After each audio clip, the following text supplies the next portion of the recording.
Hello everyone, कैसे हैं आप सभी। आज हम लोग पढ़ेंगे इंटेलेक्चुअल प्रॉपर्टी राइट्स यानी कि आईपीआर। ये बहुत ही ज़्यादा इम्पोर्टेंट सब्जेक्ट है और कई लोग डिमांड कर रहे थे कि आईपीआर का क्लास हो। तो आज मैं आप लोग को आईपीआर पढ़ाने वाला हूँ। जितना भी मैं बताने वाला हूँ उन सबको आप लोग नोट करेंगे और रट लेंगे, याद कर लेंगे, उसी को रिवाइज करेंगे, उतना ही पढ़ेंगे। उसके एडिशनली में आपको कुछ नहीं करना है। उसके एडिशनली में जो हम एमसीक्यू देंगे वो आप एमसीक्यू लगाएंगे, ठीक है। और जो मॉक्स होगा वो मॉक्स लगाएंगे आपको। बाकी आईपीआर के लिए जितना भी इम्पोर्टेंट है सब कुछ मैं आज बता देने वाला हूँ। उससे बाहर से क्वेश्चन नहीं आएगा सीवीटी एलएलएम में। जो लोग भी फ्री मॉक टेस्ट नहीं ज्वाइन किए हैं, फ्री मॉक टेस्ट चल रहा है, टेस्ट सीरीज चल रहा है, फ्री टेस्ट सीरीज चल रहा है। तो जिन्होंने भी नहीं ज्वाइन किया हुआ है वो ज्वाइन हो सकते हैं। आपको आप टेस्ट देकर खुद को टेस्ट कर सकते हैं कि कैसा आपका प्रिपरेशन चल रहा है। ज्वाइन करने के लिए आप ऐड हो सकते हैं लीगल नैरेटिव में। कॉल या मैसेज कर सकते हैं मेरे नंबर पे। मेरा नंबर है 6207734309। ये बिल्कुल फ्री ऑफ कॉस्ट है। आप लोग मॉक टेस्ट दे सकते हैं सीवीटी एलएलएम के पैटर्न पे और आपको मार्क्स भी दिया जाएगा और जो भी टॉपर्स हैं उनको डिक्लेयर किया जाएगा। तो आप ज्वाइन हो सकते हैं। तो चलिए हम लोग स्टार्ट करते हैं। क्या स्टार्ट करते हैं? आईपीआर, इंटेलेक्चुअल प्रॉपर्टी लॉज या इंटेलेक्चुअल प्रॉपर्टी राइट्स, ठीक है। आईपीआर में इससे बाहर कुछ नहीं पढ़ना है। आज मैं जितना बताने वाला हूँ उतना ही आपको रट लेना है, याद कर लेना है। उतना से सारे क्वेश्चंस आप लोग अटेम्प्ट कर लेंगे जो भी सीवीटी एलएलएम एग्जाम में आने वाला है। इसलिए बहुत ही ध्यान से आप लोग आज का क्लास अटेंड कीजिएगा। सबसे पहले आईपीआर के बेसिक्स को थोड़ा सा हम लोग समझ लेते हैं। आईपीआर है क्या?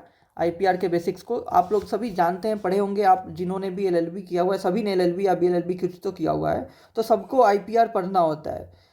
हाँ, जिन्होंने एक्स्ट्रा सब्जेक्ट में भी आईपीआर को ऑप्ट किया होगा, ऑनर्स में ऑप्ट किया होगा, उन्होंने आईपीआर के एक्स्ट्रा सब्जेक्ट्स भी पढ़े होंगे। बट आईपीआर के बेसिक्स तो सभी को पढ़ने होते हैं, ठीक है। तो आईपीआर क्या होता है? ये एक तरह का राइट्स ही है, नाम ही तो है इंटेलेक्चुअल प्रॉपर्टी राइट्स। तो आईपीआर क्या है? एक तरह का राइट्स ही है जो कि किसको अवेलेबल होता है? किसी भी पर्सन्स को अवेलेबल होता है। किस चीज़ के लिए? उसके इंटेलेक्चुअल क्रिएटिविटी को प्रोटेक्ट करने के लिए।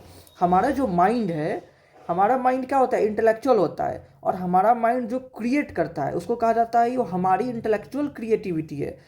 वो उससे हमने क्रिएट किया हुआ है। तो हमने क्रिएट किया हुआ है और मान लो उससे कोई और कमा रहा है, तो क्या ये जायज़ होगा? हमारी इंटेलेक्चुअल क्रिएटिविटी से कोई और अर्न कर ले, कोई और उसको यूज़ करे, क्या ये जायज़ होगा? नहीं होगा जायज़। इसीलिए आईपीआर का लॉज एग्जिस्टेंस में आया, ताकि हमारी जो क्रिएटिविटी है उसको प्रमोट करे और उसकी हमारे ये जो राइट्स है कि हमने कुछ क्रिएट किया हुआ है तो उससे हमें फ़ायदा हो, इस राइट को प्रोटेक्ट करे, इस राइट को इंश्योर करे। तो क्या हुआ? आईपीआर को हम लिख सकते हैं, IPR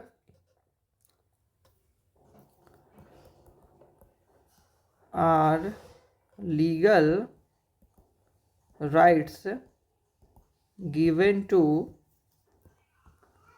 a person for his या हर इंटेलेक्चुअल क्रिएटिविटी। जो भी शब्द मैं बोलूँगा, टर्म्स मैं बोलूँगा, उसको आप ध्यान में रखेंगे क्योंकि एमसीक्यू क्वेश्चंस उसी से बनते हैं। जैसे कि मान लीजिए एग्जाम्पल हो गया कि मैंने कोई किताब लिखा है, तो ये हमारी इंटेलेक्चुअल क्रिएटिविटी हो गई। किसी ने कुछ इन्वेंशन किया हुआ है, किसी ने म्यूज़िक कंपोज किया हुआ है, किसी ने कोई डिज़ाइन बनाया हुआ है, एक्सेट्रास। ये सारी जो है इंटेलेक्चुअल क्रिएटिविटी है। ये this all are the creation of our mind. हमने क्यों कोई म्यूजिक बनाया, कोई डिज़ाइन ही बनाया हुआ, ये हमारे माइंड की क्रिएटिविटी है। इसलिए इसको इंटेलेक्चुअल क्रिएटिविटी को कहा जाता है। मतलब हमने अपना इंटेलेक्ट से क्रिएट किया हुआ है, हमने अपना माइंड अप्लाई करके उसको क्रिएट किया हुआ है। तो भले ही वो फिजिकल प्रॉपर्टी नहीं दिख रहा है, भले ही वो फिजिकली नहीं प्रॉपर्टी की तरह, हमारे घर की तरह, हमारे जो हमारी फ़ोन होती है, लैपटॉप होती है, सोना होता है, चांदी होता है, उसकी तरह फिजिकली वो प्रॉपर्टी नहीं दिख रहा होता है। बट ये भी एक तरह का हमारा प्रॉपर्टी ही है। कैसा प्रॉपर्टी है? इंटेलेक्चुअल प्रॉपर्टी है। क्यों इंटेलेक्चुअल कहा जा रहा है? क्योंकि ये हमारी इंटेलेक्चुअल क्रिएटिविटी का आउटकम है। लेकिन इसके लिए ज़रूरी होता है कि हमने जो क्रिएट किया हुआ है वो ओरिजिनल होना चाहिए। अगर हम ही ने कॉपी कर लिया हुआ है कहीं से, तो क्या हमें उसका आईपीआर मिलेगा? हमें क्या उसका राइट मिलेगा? नहीं मिलेगा। किसी ने किताब लिखा, उसको मैंने फिर रीराइट कर दिया, तो क्या मेरी राइट हो गई वो? क्या वो मेरा इंटेलेक्चुअल प्रॉपर्टी हो गया? नहीं हो गया। तो our creativity must be original. तब क्या करता है लॉ? हमें उस पर एक्सक्लूसिव राइट देता है कि हम उसको यूज कर सकते हैं, उसका यूज करके हम अर्न कर सकते हैं। ओके, ये बेसिक्स था, आप सबको समझ में आया होगा।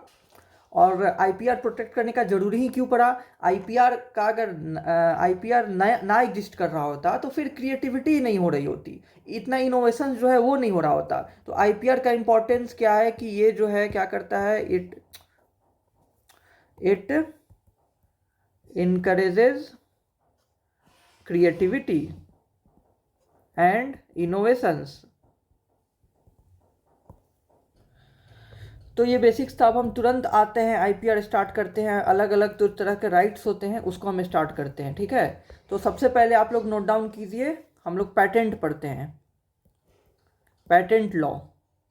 सब लोग नोट डाउन करेंगे, पैटेंट लॉ। पैटेंट से हम लोग स्टार्ट करते हैं। कई तरह के आईपीआर होते हैं, सबको हम लोग पढ़ेंगे जो जो इम्पोर्टेंट है। और हम लोग सब कुछ नहीं पढ़ेंगे जो आपके एग्जाम के लिए इंपॉर्टेंट है, मतलब जो सीवीटी एलएलएम के लिए इंपॉर्टेंट है, वही चीज़ मैं बताऊंगा और वही चीज़ आप लोग याद रखेंगे। नहीं तो आईपीआर बहुत ही वास्ट और कंप्रिहेंसिव लॉ है, तो आप लोग सब कुछ पढ़ने नहीं लगेंगे, टेक्स्ट बुक से या कहीं और से ना पढ़ेंगे, इतना ही पढ़िए आप लोग। तो सबसे पहले समझिए पैटेंट होता क्या है।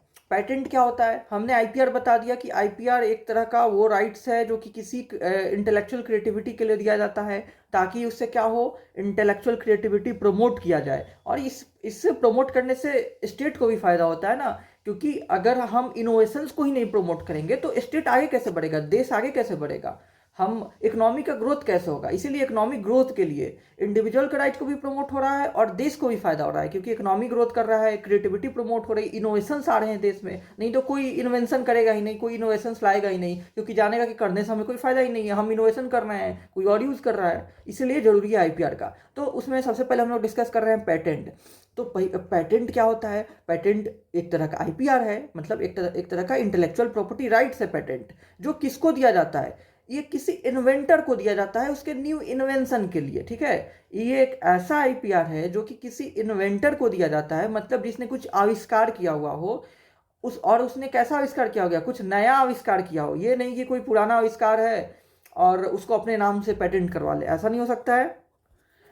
तो आप कह सकते हैं कि it is a legal right given by the government to an inventor, मतलब जिसने आविष्कार किया हो, फॉर अ न्यू इन्वेंशन, मतलब नया आविष्कार के लिए, कोई पुराने आविष्कार के लिए नहीं।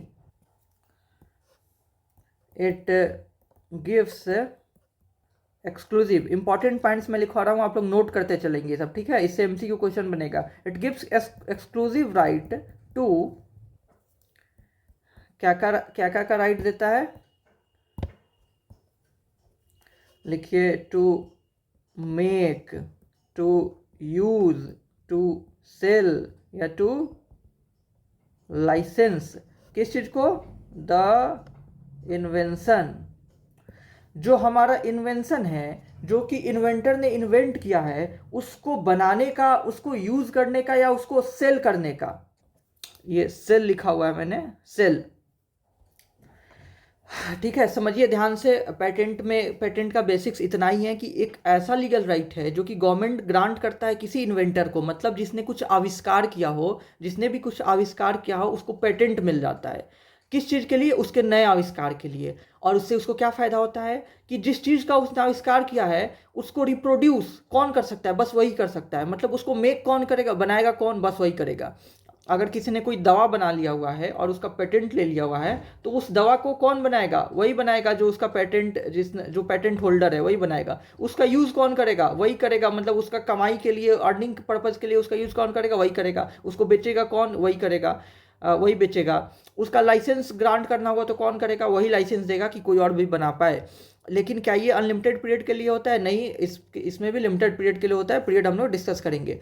जब तक के लिए जो जिस लिमिटेड पीरियड में पेटेंटी का जो राइट होता है, उस पीरियड के दौरान कोई और उसका यूज़ नहीं कर सकता है, कोई और उसको सेल नहीं कर सकता है बना करके। यही तो पेटेंट राइट है। पेटेंट यही तो प्रोटेक्ट करता है कि हमने अगर उसको क्रिएट किया है तो उससे अर्निंग हम करेंगे, कोई और उससे अर्न नहीं करेगा।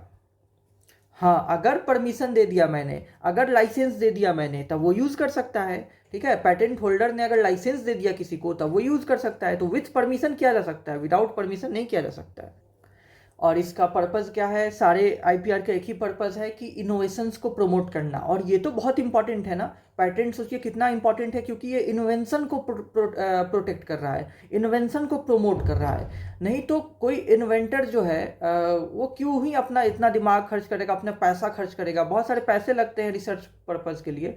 तो टेम्प्रोरी मोनोपोली तो दिया जा रहा है कि मैंने बनाया है तो मैं ही उसको बेचूंगा, मैं ही कमाऊंगा उससे। तो मोनोपोली दिया जा रहा है, लेकिन वो भी टेम्प्रोरी नेचर का दिया जा रहा है, हमेशा के लिए नहीं दिया जा रहा है, ताकि इन्वेंशन जो है या इनोवेशन जो है वो प्रमोट हो और सोसाइटी का डेवलपमेंट हो। तो क्या जो इन्वेंशन का डिटेल्स होता है वो बताना पड़ता है, वो बताना पड़ता है इन्वेंटर को? जी हाँ, बताना पड़ता है। पेटेंट लेने के लिए जो इन्वेंटर हैं उनको सारी डिटेल्स डिस्क्लोज करने होती है। तो डिस्क्लोजर होता है, बट फिर भी उसको प्रोटेक्ट किया जाता है, कोई और नहीं बना सकता है लिमिटेड पीरियड के लिए। ठीक है, ये नहीं कि मैंने इन्वेंट किया हुआ है, मैं उसका फार्मूला या उसका तरीका जो है या उसके स्टेप्स जो है वो बताऊँ ही नहीं, वो सारे डिस्क्लोज करने होते हैं। तो सारे जो है पब्लिक को पता चल जाता है कि कैसे कैसे इन्होंने बनाया हुआ है, कैसे कैसे क्या क्या स्टेप्स उसमें इन्वॉल्व है। बट फिर भी लिमिटेड पीरियड के लिए उस पर जो उसकी मेक या यूज़ का जो या सेल करने का जो राइट्स है एक्सक्लूसिव नेचर का होता है। बट उसके बाद कोई भी उसको बना सकता है, बेच सकता है। तो इसमें क्या होता है, सारे डिटेल्स का डिस्क्लोजर करना होता है। एग्जाम में आएगा क्या डिस्क्लोजर करना होता है पेटेंट होल्डर को, अपने सारे फॉर्मूलाज को, स्टेप्स को? तो आंसर इज यस, करना होता है। अब हम आते हैं मोस्ट इंपॉर्टेंट थिंग के पैटेंट से। पैटेंट से रिलेटेड जो मोस्ट इंपॉर्टेंट थिंग है वो है, लिखिए, पैटेंटेबिलिटी क्राइटेरिया। पैटेंट लेने के लिए क्या क्या क्राइटेरिया की ज़रूरत है? ठीक है, कुछ क्राइटेरियाज होते हैं जो कि फुलफिल हो रहा हो तभी पैटेंट ग्रांट किया जाता है। अगर इनमें से कुछ क्राइटेरिया पूरा नहीं हो रहा है तो पैटेंट नहीं मिलेगा। ये सारे ही क्राइटेरिया फुलफिल होने ज़रूरी है, ये ऑप्शनल नहीं है, सारे मैंडेटरी है। और ये एग्ज़ाम के लिए वेरी वेरी इंपॉर्टेंट है, वेरी वेरी इंपॉर्टेंट है। ठीक है, तो ध्यान से सुनिएगा कि जितने भी इन्वेंशंस होते हैं, जितने भी आविष्कार हो रहे हैं, सबको अभी मैं जो क्राइटेरिया बताने वाला हूँ, 4 क्राइटेरिया मैं बताने वाला हूँ, इन चारों क्राइटेरिया को अगर वो पूरा करेगा तभी उस इन्वेंशन को पेटेंट मिलेगा। ठीक है, फिर से बोल रहा हूँ कि एक इन्वेंशन को, एक आविष्कार को तभी पेटेंट मिलेगा जब वो चारों का चारों क्राइटेरिया पूरा करेगा। उन चारों में से एक भी मिसिंग रहा तो पेटेंट नहीं मिलेगा, और वो चारों क्राइटेरिया आपको रट के रखना है। तभी तो इसको कहा जा रहा है पैटेंटेबिलिटी क्राइटेरिया। मतलब पैटेंट होने के लिए, पैटेंट मिलने के लिए क्या क्राइटेरियाज है? तो पहला लिखिए, पैटेंटेबल सब्जेक्ट मैटर। मैंने लिखा कि पहला क्राइटेरिया है कि जो सब्जेक्ट मैटर है वो पैटेंटेबल होना चाहिए। मतलब कि जो पेटेंट एक्ट है, अच्छा बताइए, पेटेंट एक्ट इंडिया में कब का है? यहाँ लिख देता हूँ मैं, यहाँ लिख देता हूँ, पेटेंट्स एक्ट 1970 का है, 1970 का है। तो जो पेटेंट एक्ट 1970 है वही पेटेंट लॉ को गवर्न करता है इंडिया में। पेटेंट एक्ट 1970 पेटेंट लॉ को गवर्न करता है इंडिया में। तो पहला कह रहा है कि जो सब्जेक्ट मैटर है वो पेटेंटेबल होना चाहिए, यानी कि जो एक्ट प्रेस्क्राइब करता है, जो एक्ट डिफाइन करता है एज एन इन्वेंशन, उसी इन्वेंशन की बात होनी चाहिए, वही इन्वेंशन होना चाहिए एज ए सब्जेक्ट मैटर, तभी वो पेटेंटेबल होगा। आपको मैं बता चुका हूं कि पेटेंट किस चीज़ के लिए मिलता है, किसी इन्वेंशन के लिए मिलता है। तो सब कुछ क्या इन्वेंशन में आ जाएगा? क्या सब कुछ इन्वेंशन में आ जाएगा? नहीं, इन्वेंशन में वही चीज़ आएगा जो कि एक्ट बताता है कि इन्वेंशन में आएगा। तो एक्ट जो है सब कुछ को इन्वेंशन में नहीं इंक्लूड कर देता है। अब मान लीजिए कोई साइंटिफिक थ्योरीज है, वो उस पर पेटेंट आप नहीं ले सकते हैं। कोई डिस्कवरीज है उस पर पेटेंट नहीं ले सकते हैं। कोई मैथमेटिकल मेथड्स है उस पर पेटेंट नहीं ले सकते हैं। तो जो इन्वेंशंस कि दायरे में आता है अंडर पेटेंट एक्ट 1970, वही तो पेटेंटेबल सब्जेक्ट मैटर है। यानी कि जो सब्जेक्ट मैटर है, जो मेन मुद्दा है जिस पर हम पेटेंट क्लेम करना चाहते हैं, वो तो पेटेंटेबल होना चाहिए। और वो पेटेंटेबल कैसे होगा? हमारे एक्ट के अकॉर्डिंग होना चाहिए। मतलब 1970 का जो पेटेंट एक्ट है उसके अकॉर्डिंग वो इन्वेंशन होना चाहिए। और वो इन्वेंशन कौन सा इन्वेंशन होगा? जो पेटेंटेबल होगा। ठीक है, तो सब कुछ इन्वेंशन में नहीं आ जाता है। आइए कुछ लिख ही देता हूँ मैं, ठीक है। कुछ मैं लिख देता हूँ कि क्या क्या नॉट इंक्लूडेड है, नॉट इंक्लूडेड, क्योंकि अगर एमसीक्यू में आ गया तो आप इसको मानेंगे। जैसे कि डिस्कवरीज, डिस्कवरीज हो गया, साइंटिफिक थ्योरीज हो गया, मैथमेटिकल मेथड्स हो गया, या बिजनेस मेथड्स हो गया, ETC हो गया। ये सारे जो हैं क्या है? नॉट इंक्लूडेड, ये इंक्लूड नहीं होते हैं। पेटेंटेबल सब्जेक्ट मैटर ये सब नहीं है, ठीक है। अब आते हैं हम दूसरे क्राइटेरिया पे। ये पहला क्राइटेरिया था पेटेंटेबल सब्जेक्ट मैटर होना चाहिए, मतलब सब्जेक्ट मैटर ऐसा होना चाहिए, इन्वेंशन ऐसा होना चाहिए कि वो एलिजिबल होना चाहिए पेटेंट के लिए as per the patent act 1970। और ये कुछ एग्जाम्पल है जो कि नहीं एलिजिबल है। तो ये पहला हो गया। दूसरा लिखिए, नोवेल्टी होनी चाहिए, मतलब नयापन होना चाहिए। क्या होना चाहिए? नयापन होना चाहिए, न्यू होना चाहिए। नाम से ही क्लियर है कि वो नया होना चाहिए। आपका जो इन्वेंशन है ये नहीं कि पहले से ही पब्लिश होना चाहिए या पहले ही कहीं पे दुनिया के किसी कोने में ऑलरेडी इन्वेंटेड हो चुका हो। ऐसा नहीं होना चाहिए। आपका जो date of filing of patent application है, उस दिन तक, जब आप फाइल कर रहे हैं पेटेंट एप्लीकेशन, उस दिन तक वो कहीं और नहीं पब्लिश हो रहना चाहिए या कहीं और वो यूज़ नहीं हो रहा होना चाहिए, बंद नहीं रहा होना चाहिए। तभी तो आप कहेंगे, क्लेम कर रहे हैं कि आपका जो इन्वेंशन है वो नोवेल्टी के क्राइटेरिया पे उतर रहा है, वो नया है। ठीक है, ये नहीं कि वो किसी प्रायर आर्ट का पार्ट हो। तो समझ गए आप? आसान है कि नोवेल्टी होनी चाहिए, मतलब नयापन होना चाहिए। तीसरा लिखिए कि नॉन ऑब्वियसनेस होनी चाहिए,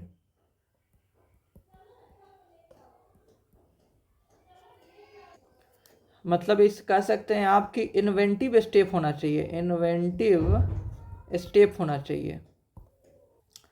अब इसको समझिए क्या कर रहा है नॉन ऑब्वियसनेस, मतलब कि ऐसा नहीं होना चाहिए कि वो ऑब्वियस नहीं होना चाहिए। होता नहीं, कहा जाता है कि अरे ये तो ऑब्वियस बात है, ये तो ऑब्वियस है, ये तो मतलब इजिली प्रिडिक्टेबल है, ये तो सबको पता ही है, ऐसा इसमें खास क्या है, ऐसा कौन सा तीर मार लिए हो। वो नहीं होना चाहिए। सच में कोई तीर मारे रहना चाहिए, ठीक है। ये नहीं कि कोई कहते अरे इसमें क्या तीर मार लिए, तो सबको पता है।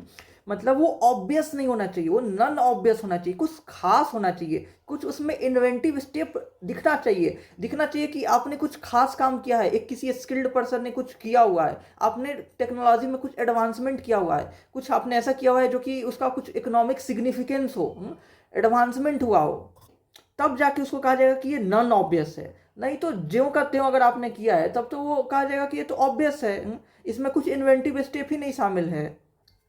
समझ में आ रहा है सबको नॉन ऑब्वियसनेस का मतलब या इन्वेंटिव स्टेप का मतलब? ये नहीं कि उस फील्ड का कोई स्किल्ड पर्सन आ करके कहे अरे ये तो ऑब्वियस चीज़ है, ठीक है। आपने कुछ डेवलपमेंट किया, कुछ क्रिएटिविटी किया, और उसी फील्ड का कोई एक्सपर्ट कह रहा है कि इसमें क्या खास है, ये सब तो एग्जिस्ट ही कर रहा था। आपने तो बस ज्यों का त्यों इधर का उधर थोड़ा घुमा करके पेश कर दिया हुआ है, ये ऑब्वियस चीज़ है, ठीक है। ऐसा नहीं होना चाहिए। It must involve technical advancement और economic significance, then only that would be called non obvious। Otherwise वो ऑब्वियस कैटेगरी में आ जाएगा, वो प्रिडिक्टेबल वाला एक्सपर्ट द्वारा वो प्रिडिक्टेबल कैटेगरी में आ जाएगा, तब वो इस स्टेप में फेल हो जाएगा। इस सारे स्टेप में पास करना है। ये देखिए, ये सारे स्टेप ऑप्शनल नहीं है, पहला भी होना चाहिए, दूसरा भी होना चाहिए, तीसरा भी होना चाहिए, और चौथा में जो मैं जो बताने वाला हूँ वो भी होना चाहिए। चारों का चारों क्राइटेरिया अगर कोई पास कर रहा है तभी वो क्या कर पेटेंट के लिए एलिजिबल माना जाता है, वो इन्वेंशन। ओके, तो समझ गए आप? तीसरा नॉन ऑब्वियसनेस यानी ऑब्वियस नहीं होना चाहिए। अब चौथा पे आते हैं हम लोग। लिखिए, कैपेबल ऑफ इंडस्ट्रियल एप्लीकेशन, मतलब उसके यूटिलिटी की बात हो रही है, यूटिलिटी की बात हो रही है। ये भी ऊपर वाले से थोड़ा थोड़ा क्लियर था, लेकिन और इसको एक्सप्रेसली लिखा गया है ताकि इस बात को सभी लोग समझ जाएं कि आपने जो इन्वेंट किया है उसकी यूटिलिटी होनी चाहिए, that must be capable of industrial application. ये नहीं कि आपने कुछ इन्वेंट किया है और उसका कोई यूज ही नहीं है, उसका कोई यूज ही नहीं है। तो जब वो कोई यूज ही नहीं है तो भाई आपको पेटेंट क्यों दिया जाए? मतलब उसकी उपयोगिता होनी चाहिए, आपका इन्वेंशन का कुछ उपयोगिता होना चाहिए। That must be capable of being made और used in an industry. Okay, तो आई होप चारों स्टेप आपको समझ में आया हो। चारों स्टेप नहीं, ये चारों क्राइटेरिया आपको समझ में आया हो। ये चारों क्राइटेरिया को रट के रखिए, एग्जाम में पूछता है और पूछता रहेगा, दे देगा कि इनमें से कौन सा क्राइटेरिया नहीं है पेटेंटेबिलिटी का, तो कोई तीन रहेगा सही वाला, एक गलत वाला डाल देगा, तो आपको चुनना होगा क्या नहीं है, या तीनों सही डाल देगा, लिखेगा ऑल ऑफ दीज। तो आपको चारों रटे रहिए कि पैटेंटेबल सब्जेक्ट मैटर होना चाहिए, नोवेल्टी होनी चाहिए, मतलब नयापन होना चाहिए। ठीक है, अब नोवेल्टी को न्यू लिख दे तो भी आप ये नहीं कहिएगा कि हाँ नोवेल्टी लिखा नहीं लिखा है, न्यू लिख दिया है, दोनों सेम ही चीज हो गया। इन्वेंटिव स्टेप लिखे या नॉन ऑब्वियसनेस लिखे, कैपेबल ऑफ इंडस्ट्रियल एप्लीकेशन लिखे, यूटिलिटी लिखे, बात तो वही हुआ ना कि उसकी उपयोगिता की बात हो रही है। तो ये चारों क्राइटेरिया जो है वो कंपलसरी है किसी चीज को पेटेंट मिलने के लिए। आइए एक और चीज आप लोग जानिए, पूछता है एग्जाम में, तो पहले पहले तो ये बताइए आपको कि क्या product is eligible for patent, yes और नो। और दूसरा है कि क्या process is eligible for patent, yes और नो। यस और नो, पहला मैंने लिखा है कि क्या प्रोडक्ट को पेटेंट मिलता है, क्या किसी प्रोडक्ट को पेटेंट मिलता है, क्या प्रोडक्ट एलिजिबल है पेटेंट के लिए? यस, आंसर क्या हो जाएगा? यस, मिलता है भैया। हमने कोई प्रोडक्ट बनाया जो कि इन चारों क्राइटेरिया को पूरा कर रहा है तो उसको पेटेंट मिलेगा, यानी कि प्रोडक्ट को तो पेटेंट मिलता ही है। मतलब ऐसा पेटेंट जो होता है वो प्रोडक्ट को ही प्रोटेक्ट कर रहा होता है। ठीक है, और ये जो क्वेश्चन है, जो दूसरा वाला जो मैंने पूछा, ये ज़्यादा इंपॉर्टेंट है क्योंकि इसमें कई लोग गलती कर देते हैं। क्वेश्चन अगर पूछेगा कि क्या प्रोसेस को पेटेंट मिलता है, प्रोसेस मतलब कि किसी चीज को बनाने में जो प्रोसेस इन्वॉल्व होता है, मान लीजिए 8 स्टेप इन्वॉल्व है, तो दूसरा स्टेज जो है, तीसरा स्टेज जो है, क्या वो सब पेटेंट होता है? तो इसका आंसर यस होगा या नो होगा? इसका भी आंसर होगा यस। ठीक है, ध्यान रखेंगे सब लोग कि प्रोसेस को भी पेटेंट मिलता है। अगर आपने कोई नया प्रोसेस डेवलप कर दिया हुआ है, किसी चीज को बनाने का प्रोसेस में एडिशन कर दिया हुआ है, सब्ट्रैक्शन कर दिया हुआ है, कुछ नयापन ला दिया हुआ है जिससे कुछ फायदा होने वाला है। ठीक है, चौथा पॉइंट याद रखिए, कैपेबल ऑफ इंडस्ट्रियल एप्लीकेशन, मतलब उसकी यूटिलिटी होने वाली है। आपने कुछ एडवांसमेंट ला दिया है उसके स्टेजेस में, बनाने के प्रोसेस में, तो वो भी पेटेंट होने के लिए एलिजिबल है, उसको भी पेटेंट मिलेगा। इसलिए सब लोग ध्यान में रखेंगे कि process is eligible for patent. अगर एग्जाम में पूछता है ये वन ऑफ द मतलब कॉमन क्वेश्चन है कि क्या प्रोसेस को पेटेंट मिलता है, तो आंसर इज यस, मिलता है। नहीं तो कई बार लोग सोचते हैं कि अरे कुछ इन्वेंट किया तब ना वो उसको पेटेंट मिलेगा, उस इन्वेंशन के दौरान का जो प्रोसेस है उसको क्यों मिलेगा? लेकिन इस बात को याद रखिए, उस इन्वेंशन के दौरान के जो प्रोसेस होते हैं वो भी एक तरह का क्रिएटिविटी ही होता है कि हमने प्रोसेस को कम कर दिया, हमने ऐसे बना दिया, पहले ऐसे बनता था अब मैंने ऐसे बना दिया, तो वो भी पेटेंट के लिए एलिजिबल है। चलिए अगले पॉइंट पे आते हैं, अगले पॉइंट पे आते हैं। अब बताइए, जो रजिस्टर ऑफ पेटेंट्स होता है, मतलब जिसमें सारी पेटेंट की जानकारी रहती है, जो एक तरह से रजिस्टर मेंटेन होता है, वो कौन मेंटेन करता है? तो लिखिए, ये भी एग्जाम में के लिए पूछा जा सकता है, इंपॉर्टेंट है, लिखिए controller general of patents maintains the register of patents. कौन मेंटेन करता है? Controller general of patents, controller general of patents. Okay, अब आइए term of patent, term of patent जो कि वेरी वेरी वेरी इंपॉर्टेंट है, सबको रटा हुआ रहना चाहिए। टर्म क्या होता है, ये कौन सा सेक्शन बताता है? सेक्शन लिखिए, section 53 of patent act. Patent act कब का है ऑलरेडी मैं बता चुका हूँ, 1970 का है, 1970 का है। सेक्शन 53 ऑफ पेटेंट एक्ट 1970 जो है वो बताता है हमें कि टर्म ऑफ पेटेंट क्या होगा। तो क्या होता है? Term is 20 years from the date of filing. Date of filing से 20 साल तक रहता है, 20 साल तक। अब सवाल आता है कि क्या 20 साल के ख़त्म होने के बाद पेटेंट को रिन्यू किया जा सकता है? क्या 20 ईयर्स एक्सपायर हो जाने के बाद पेटेंट को रिन्यू किया जा सकता है? The answer is no, the answer is no, patent can not be renewed. लिख ही देता हूं, can't be renewed after 20 years. 20 साल के बाद रिन्यू नहीं होगा। कुछ कुछ आईपीआर जो होते हैं वो रिन्यू होते रहते हैं, हम लोग आगे पढ़ेंगे, बट पेटेंट जो होता है 20 ईयर्स के एक्सपायरी के बाद रिन्यू नहीं हो सकता है। ध्यान रखेंगे, आप एग्जाम में पूछ सकता है। यानी कि टर्म जो है वो एक्सटेंड नहीं हो सकता है, टर्म जो एक्सटेंड नहीं हो सकता। बाकी पेटेंट एक्ट के अंदर पढ़ना बहुत कुछ है, लेकिन आपके एग्जाम के लिए इंपॉर्टेंट नहीं है, इसलिए वो सब मैं नहीं बता रहा हूँ। जैसे कि पेटेंटी का जो कई सारा राइट्स होता है, पेटेंटी का मतलब जिसने पेटेंट लिया हुआ है, जो पेटेंट राइट होल्डर है उसको पेटेंटी कहेंगे, ठीक है। तो पेटेंटी जो होता है उसके कई सारे राइट्स होते हैं, ऊपर ही मैंने बताया हुआ है कि उसका एक्सक्लूसिव राइट्स होते हैं। तो जो भी इन्वेंशन हुआ है उसका कमर्शियल एक्सप्लॉयटेशन ना करे कोई अदर पर्सन जो है, कोई थर्ड पार्टी जो है कमर्शियल एक्सप्लॉयटेशन ना करे उस इन्वेंशन का, इसीलिए एक्सक्लूसिव राइट होता है पेटेंटी का कि वही बनाएगा, वही बेचेगा, वही कमाएगा। लेकिन अपना ये जो राइट है, पेटेंटी का जो अपना राइट है, वो ट्रांसफ़र भी कर सकता है। कैसे? लाइसेंस दे करके, मतलब किसी और को परमिशन दे सकता है यूज करने के लिए। ये सारी बातें आप लोग सुन लीजिए, दिमाग में रखे रहिए, कोई छोटा मोटा क्वेश्चन आएगा ताकि आप आएगा तो आप बना सके। पेटेंटी जो है अपना राइट ट्रांसफ़र कर सकता है कि नहीं कर सकता है? कैसे करेगा भाई? लाइसेंस दे सकता है, किसी को परमिशन दे सकता है यूज़ करने के लिए, इसी को लाइसेंस कहते हैं। या असाइनमेंट के थ्रू भी ट्रांसफ़र कर सकता है, मतलब एक तरह का सेल ही कर देता है, ठीक है। तो असाइनमेंट के थ्रू या लाइसेंस के थ्रू पेटेंटी अपना राइट्स को ट्रांसफ़र कर सकता है, ठीक है।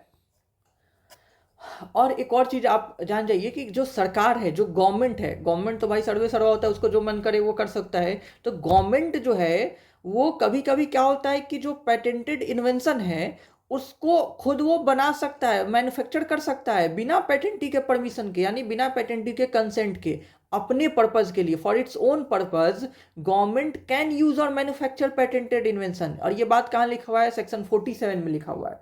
कहाँ पे लिखा हुआ है?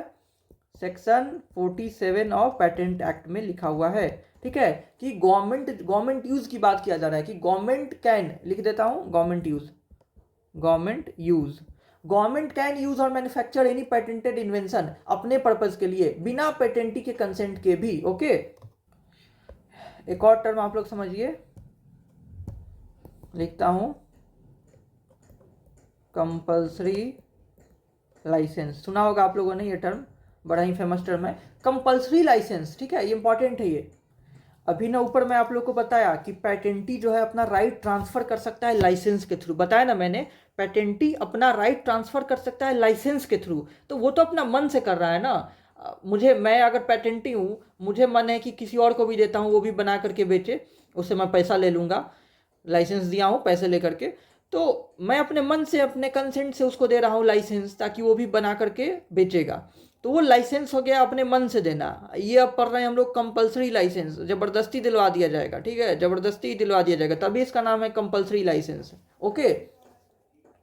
तो इसमें क्या होता है? इसमें जबरदस्ती दिलवा दिया जाता है। तो कई बार क्या होता है कि कंट्रोलर जो है, कंट्रोलर जो मैंने ऊपर बताया आपको, कंट्रोलर जनरल ऑफ पेटेंट्स को कंट्रोलर कहा जाता है, कंट्रोलर जनरल ऑफ पेटेंट्स को कंट्रोलर कहा जाता है। तो कंट्रोलर जो है कई बार क्या होता है कि किसी थर्ड पार्टी को लाइसेंस दे देता है पेटेंटेड इन्वेंशन को बनाने के लिए, ठीक है। पेटेंटेड इन्वेंशन को बनाने के लिए किसी थर्ड पार्टी को लाइसेंस देता है कंट्रोलर कई बार। उसका भी कुछ रीजन होता है, ग्राउंड होता है, वो जो मैं बताऊंगा क्यों दे देता है। और बिना पेटेंटी के कंसेंट के दे देता है, मतलब पेटेंटी चाहे चाहे या ना चाहे वो जबरदस्ती का लाइसेंस दे देगा किसी को बनाने के लिए। इसी को कहा जाता है कंपल्सरी लाइसेंस, ठीक है। यानी कि एक तरह का ये लिख देता हूं, स्टैट्यूटरी लाइसेंस है।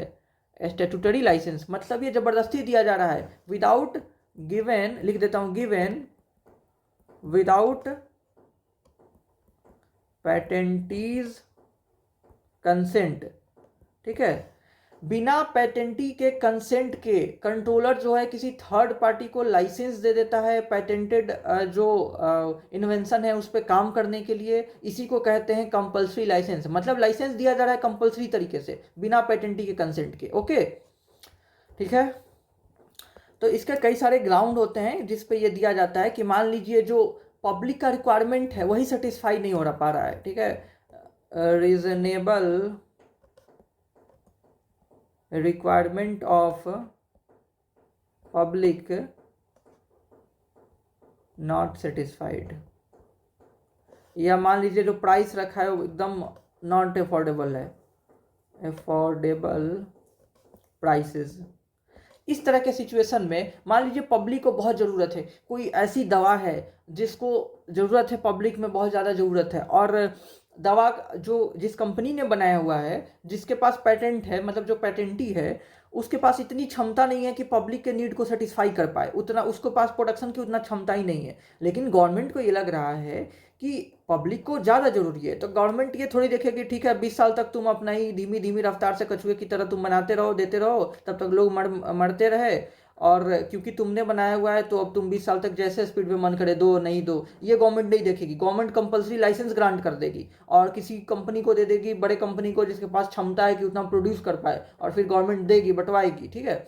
तो ये गवर्नमेंट के पास एक राइट है कि कंपलसरी लाइसेंस दे सकता है जब पब्लिक का नीड सेटिस्फाई नहीं हो पा रहा है, या आपने प्राइस रख दिया है 4 करोड़, 400 का कुछ है नहीं और 4 करोड़ आपने रख दिया है, मतलब एग्जाम्पल दे रहा हूँ एकदम कि कोई आपने इस तरह का प्राइस बढ़ा करके रख दिया हो कि कोई अफोर्ड ही नहीं कर पा रहा है, तो भी गवर्नमेंट कंपलसरी लाइसेंस दे सकता है, ठीक है। तो ये देख रहे हैं आप, स्पेशल सर्कमस्टांस में दे रहा है, नॉर्मली कंपलसरी लाइसेंस नहीं ग्रांट किया जाता है, इसके लिए स्पेशल सर्कमस्टांस एग्जिस्ट कर रहा होना चाहिए।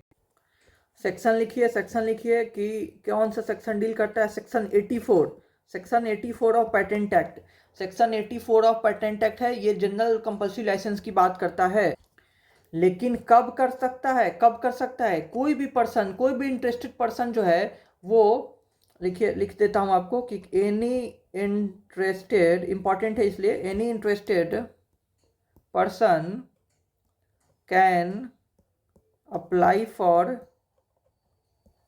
Compulsory license after, important time period है 3 years from date of patent grant. Patent grant होने के 3 साल बाद कोई भी इंटरेस्टेड पर्सन अप्लाई कर सकता है कंपलसरी लाइसेंस के लिए, ठीक है। इसका ग्राउंड क्या होगा, ग्राउंड मैंने बताया आपको कि पब्लिक डिमांड सेटिस्फाई नहीं हो पा रहा है, पब्लिक डिमांड सेटिस्फाई नहीं हो रहा है, या प्राइस जो है वो अफोर्डेबल ही नहीं है, या जो मतलब इन्वेंशन है वो इंडिया में नॉन वर्किंग है, ठीक है। इंडिया में नॉन वर्किंग होना भी एक क्राइटेरिया होता है, कंडीशन होता है कि मान लीजिए इंडियन टेरिटरी में मैन्युफैक्चर ही नहीं हो रहा है, इंडियन टेरिटरी में यूटिलाइज ही नहीं हो पा रहा है, तो ये नॉन वर्किंग हो गया इंडिया में। लिख ही देता हूँ यहाँ पे, एक और होता है non working.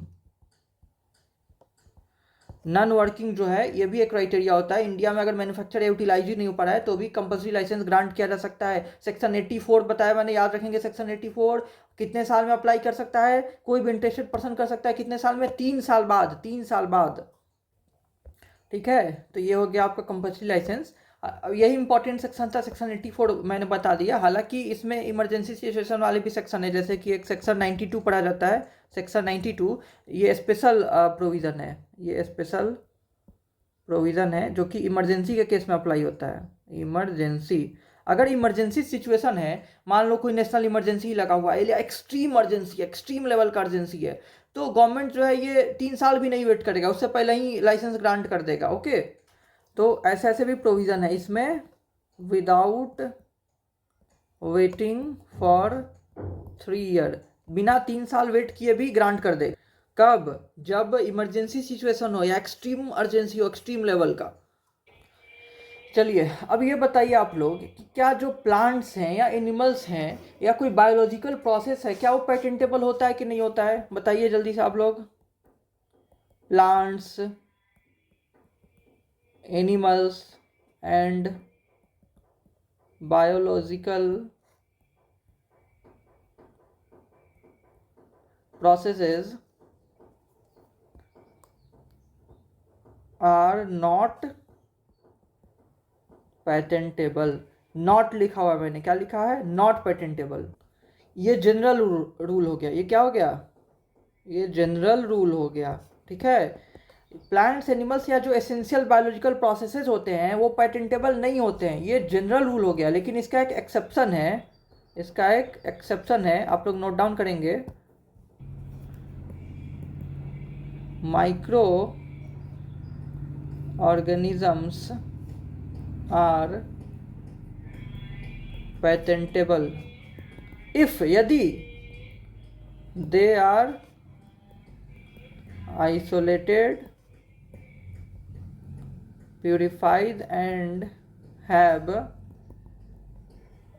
industrial application। Industrial application होना चाहिए तो मैंने ऊपर बता दिया हुआ है, लेकिन यहाँ भी मैंने क्लैरिफाई किया कि अगर कोई माइक्रो ऑर्गेनिज्म है जिसको प्यूरिफाई किया गया हुआ है और जो आइसोलेटेड हो सकता है, यानी ये नहीं कि मिक्स फॉर्म में है, और वो उसका इंडस्ट्रियल एप्लीकेशन है, तो उसको पेटेंट किया जा सकता है, उसको पेटेंट किया जा सकता है। तो ये क्या हो गया, एक्सेप्शन है। ये क्या है, एक्सेप्शन है। ओके, जनरल रूल ये है कि कोई एनिमल हो, प्लांट हो या बायोलॉजिकल प्रोसेस हो एसेंशियल, तो उसको पेटेंट नहीं किया जा सकता है।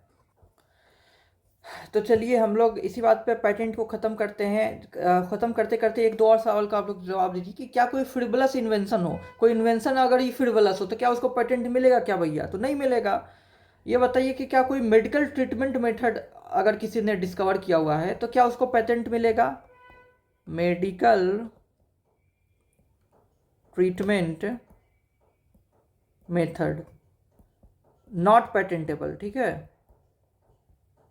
ये जो मैंने काटा है इसका मतलब नॉट होता है, ठीक है। या कोई मान लीजिए एटॉमिक एनर्जी इन्वेंशन है, तो ये पेटेंटेबल है क्या? नो, ये भी पेटेंटेबल नहीं है। एक और क्वेश्चन का आप लोग जवाब दे दीजिए जाते जाते, मतलब पेटेंट पढ़ते पढ़ते, पेटेंट का एंड होते होते, कि जो आपका पेटेंट का डिटेल्स है, मतलब जो आपका इन्वेंशन का डिटेल है, वो कब तक पब्लिक किया जाए? मैंने स्टार्टिंग में आपको बताया था ना कि जो आपका डिटेल्स है, आपका इन्वेंशन का डिटेल है, वो पब्लिक कर दिया जाता है, वो सबको पता चल जाता है। भले ही वो उसका यूज़ नहीं करेंगे 20 साल तक, 20 साल तक आपका एक्सक्लूसिव राइट है उस पर, लेकिन पब्लिक कर दिया जाता है सबको, ठीक है। वो सीक्रेट नहीं रखा जाता है। जो पेटेंट ऑफिस है वो आपके इन्वेंशन के डिटेल्स को क्या करती है, पब्लिक कर देती है, वो सीक्रेट नहीं रखा जाता है। ओके, और आपको डिस्क्लोज करना कंपलसरी है। आप ऐसा नहीं कर सकते हैं कि पेटेंट भी ले लिया और आपने सीक्रेट डिस्क्लोज नहीं किया, आपने कैसे वो इन्वेंट किया, क्या क्या उसमें प्रोसेसेस थे, वो आप सीक्रेट नहीं रख सकते हैं। वो सारी चीज़ें बतानी होती हैं, सारी चीज़ डिटेल में बतानी होती है, तो सबको डिस्क्लोजर करना होता है, मैंने बताया था। तो आपको डिस्क्लोज भी करना है और पेटेंट ऑफिस उसको पब्लिक भी कर देगी, ठीक है। तो ये बताइए, सवाल ये है कि वो कितने दिन बाद पब्लिक कर देती है, कितने दिन बाद पब्लिक कर देती है? तो जवाब होगा 18 मंथ, 18 मंथ्स। लिख लीजिए आपको, आफ्टर 18 मंथ्स फ्रॉम, कब से? द फाइलिंग डेट, जब आपने एप्लीकेशन फाइल किया था पेटेंट का, filing date the patent office makes the details of invention क्या कर देती है, पब्लिक कर देती है। Okay, that's all about patent. Patent में आपको इतना ही पढ़ना है। अब हम लोग पढ़ेंगे अगले टॉपिक पे आते हैं, अगले टॉपिक पे आते हैं। पेटेंट में आप इतना ही ध्यान में रखेंगे, इतना ही पढ़िए, ठीक है। अब हम लोग आते हैं ट्रेडमार्क लॉ पे। लिखिए, ट्रेडमार्क लॉ। तो चलिए लिखिए, लिखिए जल्दी से इसका डेफिनेशन थोड़ा सा जो इसके बेसिक्स को बताएगा। लिखिए, trademark is a legal protection given to a brand name, logo को भी मिल सकता है, सिंबल को भी मिल सकता है, वर्ड को, फ्रेज को भी मिल सकता है, और साइन को भी मिल सकता है। और इससे होता क्या है, इससे होता क्या है, ये दैट आइडेंटिफाइज द गुड्स या सर्विसेज ऑफ वन पर्सन, या किसी कंपनी का भी हो सकता है, कंपनी, एंड इम्पॉर्टेंट है ये भी point, distinguishes them from others. Very very important. देखिए ये जो मैंने डिफिनीशन लिखा है, इससे ट्रेडमार्क के सारे बेसिक्स क्लियर हो जा रहे हैं। ये जो लिखा हुआ है ना मैं, डिस्टिंग्विशेस देम फ्रॉम अदर्स, ये वेरी वेरी इंपॉर्टेंट है।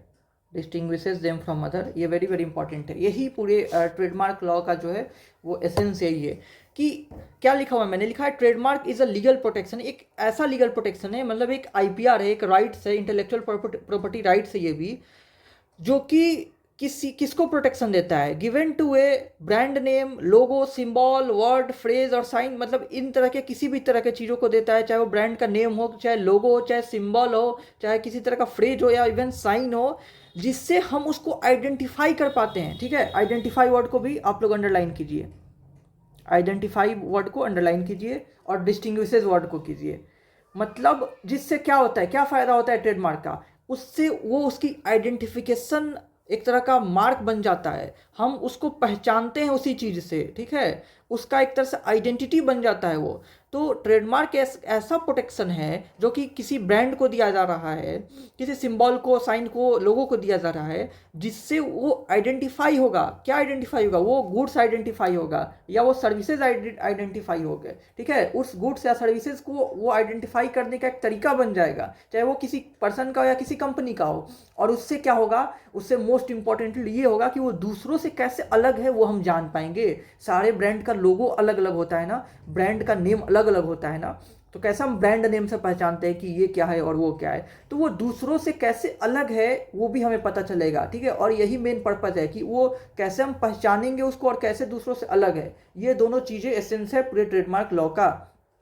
तो इट क्या करता है, डिस्टिंग्विशेस देम फ्रॉम अदर्स, मतलब वो दूसरों से अलग बनाता है उसको, आपके इंटरप्राइज को, आपके गुड्स को, आपके सर्विसेज को दूसरों से अलग बनाता है, एक पहचान देता है आपको। ठीक है, तो ट्रेडमार्क क्या करता है, एक पहचान देता है। लिख देता हूं, it is a brand identity mark, ये आपको एक तरह से पहचान दे रहा है।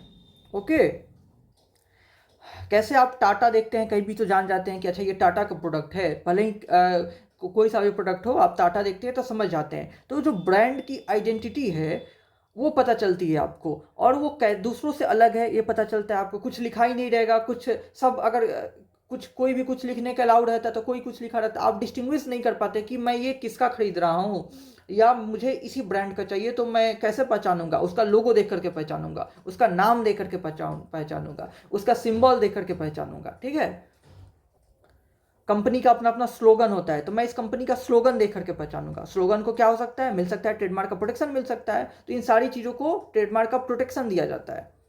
और ये भी एक तरह का क्या है, इंटेलेक्चुअल प्रॉपर्टी है, ये भी एक तरह क्या है, इंटेलेक्चुअल प्रॉपर्टी है।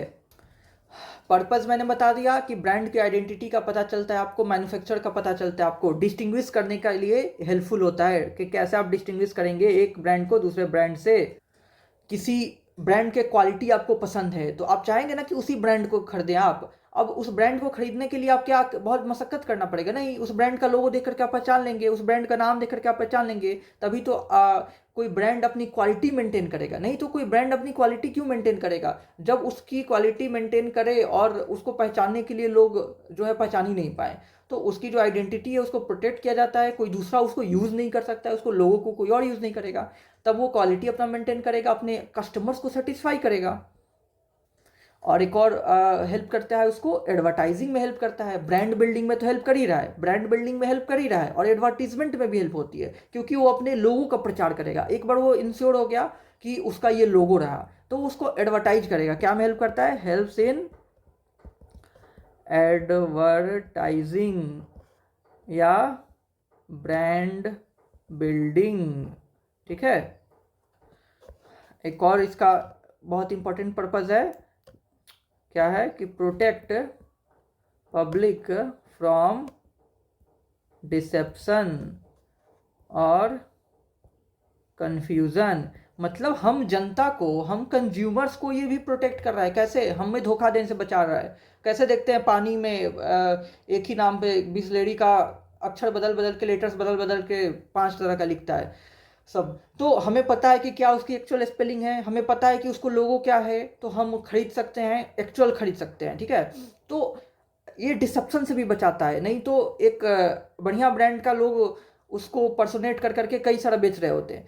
तो कन्फ्यूजन से और डिसेप्शन से पब्लिक को भी प्रोटेक्ट करता है। तो ये भी ट्रेडमार्क का क्या है, पर्पज़ है। तो आई होप आपको ट्रेडमार्क का बेसिक्स समझ में आया और ट्रेडमार्क का जो एक्चुअल पर्पज़ है, क्यों मिलता है ट्रेडमार्क, क्या होता है ट्रेडमार्क और क्यों मिलता है ट्रेडमार्क, ये आपको समझ में आया होगा। ओके, आगे बढ़ते हैं।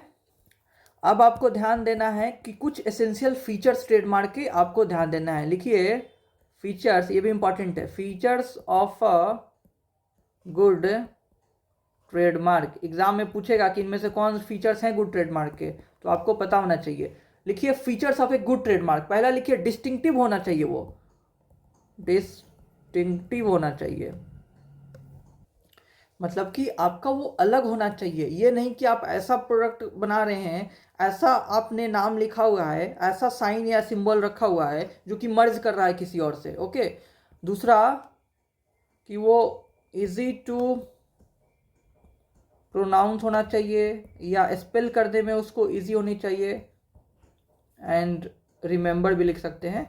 मतलब आप ऐसा बनाइए, आप ऐसा, ट्रेडमार्क का मतलब ऐसा लोगो बनाइए, ऐसा सिंबल बनाइए, ऐसा वर्ड बनाइए, ऐसा फ्रेज बनाइए, ऐसा साइन बनाइए, ऐसा सिंबल बनाइए। ये सारी चीज़ हो गया, इन्हीं सब की बात हो रही है कि ये कैसा होना चाहिए। जो आपका नेम है, आपका लोगो है, जो सिंबल है, वो कब अच्छा माना जाएगा, वो कब गुड माना जाएगा। यहाँ लिखा हुआ, मैंने गुड लिखा हुआ है कि गुड का मतलब कब वो अच्छा ट्रेडमार्क माना जाएगा। अगर वो प्रोनाउंस करने में आसान हो, अगर वो स्पेल करने में आसान हो, अगर वो याद करने में आसान हो, तभी तो आपके ब्रांड वैल्यू बनेगी, लोग याद कर पाए। ओके, फिर लिखिए कि वो डिसेप्टिव नहीं होना चाहिए, नॉट डिसेप्टिव और स्कैंडलस। आप धोखा नहीं दे रहे होने चाहिए। अब ये जो मैंने अभी एग्जांपल दिया कि एक अच्छी कंपनी को लोग कई बार उसका डुप्लीकेट बनाते रहते हैं उसके नाम के इर्द गिर्द, जैसे किनले हो गया या बिस्लेरी हो गया, जो अच्छी पानी की कंपनी है पुरानी, जो वेल एस्टेब्लिश्ड है, उसका स्पेलिंग इधर उधर करके बहुत सारी कंपनियां बनी। तो अब बताइए उनमें से कोई सारी कंपनियां कोई भी फेमस हुई क्या? नहीं हुई ना। अभी भी लोग वही नाम याद रखते हैं जो कि एक्चुअल वाला था। तो क्योंकि वो सब डिसेप्टिव नेचर के हैं, वो सब आसपास के नाम वाले बना दिए, अपना कोई ब्रांड वैल्यू बनाने का नहीं सोचा। अगर आप एकदम ही अलग नाम रखे होते, लेकिन धीरे धीरे अगर आपने ब्रांड वैल्यू बनाई होती तो आप भी फेमस हो जाते धीरे धीरे। लेकिन आपने क्या किया, डिसेप्टिव ऑप्शंस आपने ऑप्ट किए, तो आपको कोई याद नहीं रख पाया। ठीक है, तो आपका जो नेम होना चाहिए, सिंबल होना चाहिए, वो डिसेप्टिव नहीं होना चाहिए, वो स्कैंडलस नहीं होना चाहिए, वो धोखेबाजी वाला नहीं होना चाहिए। और लिखिए एक और लास्ट लिख लीजिए कि not conflicting with existing marks. जो एग्जिस्टिंग ट्रेडमार्क्स है उससे कन्फ्लिक्ट नहीं कर रहा होना चाहिए। ये नहीं कि कोई एग्जिस्टिंग ट्रेडमार्क है उसी से आपका कन्फ्लिक्ट कर रहा हो, उसी से आपका जो है मैच कर रहा हो, तो ये भी जो है क्या हो जाता है, गुड ट्रेडमार्क नहीं कहलाता है। तो गुड ट्रेडमार्क के ये फीचर्स हैं, ये फीचर्स हैं गुड ट्रेडमार्क के, इसको आप ध्यान में रखेंगे। अब बताइए ट्रेडमार्क का एक्ट कब का है? लिखिए ट्रेड मार्क्स एक्ट 1999 का है, 1999 का है ट्रेडमार्क्स एक्ट। ट्रेडमार्क एक्ट जो है 1999। अब रजिस्टर ऑफ ट्रेडमार्क कौन मेंटेन करता है? ऊपर मैंने बताया था कि रजिस्टर ऑफ पेटेंट कौन मेंटेन करता है, तो ये जो है लिखिए trade marks registry maintains the register of trade marks. Note करते जाइए आप लोग। अब बताइए कि इसका टर्म क्या होता है? टर्म क्या होता है? 10 साल होता है। लिखिए registration is valid for 10 years. 10 years के लिए वैलिड होता है रजिस्ट्रेशन। क्या ये रिन्यू होता है? लिखिए इट इज रिन्यूएबल इनडेफिनेटली, मतलब हमेशा के लिए, फॉर सक्सेसिव 10 ईयर पीरियड्स। मतलब कि पहले तो वो रजिस्ट्रेशन होगा 10 साल के लिए होगा। याद रखेंगे कितने साल के लिए रजिस्ट्रेशन होगा? 10 साल के लिए। कितने साल के लिए ट्रेडमार्क का टर्म है? 10 साल के लिए। लेकिन उसको रिन्यू किया जा सकता है हमेशा के लिए फिर 10 साल के लिए, फिर 10 साल के लिए, फिर 10 साल के लिए, फिर 10 साल के लिए, तब तक तो आप रहेंगे नहीं, मतलब इंसान ही नहीं रहेगा, लेकिन फिर वो होगा, ब्रांड तो कंटिन्यू होता रहता है ना, फिर 10 साल के लिए, फिर 10 साल के लिए होता रहेगा। तो इट इज़ रिन्यूएबल इनडेफिनेटली, मतलब हमेशा के लिए वो रिन्यू होता रह सकता है 10-10 साल के लिए। ध्यान रहेगा ना, सबको याद रहेगा ना। अब आइए अगले पॉइंट पे आते हैं, अगले पॉइंट पे आते हैं। लिखिए सेक्शन 9, सेक्शन 9 कहता है absolute grounds for refusal to register marks, मतलब कि ट्रेडमार्क को कब मार्क्स को नहीं रजिस्टर किया जाएगा, किन किन ग्राउंड पे मार्क्स को रजिस्टर करने से मना किया जा सकता है, वो ग्राउंड जिन पे मार्क्स को रजिस्टर करने से रिफ्यूज किया जा सकता है, मना किया जा सकता है, ये सेक्शन 9 में दिया हुआ है। मतलब इनमें से कोई ग्राउंड अगर एग्जिस्ट कर रहा होगा तो रजिस्टर करने से मना कर देगा। तो लिखिए पहला कि लैक्स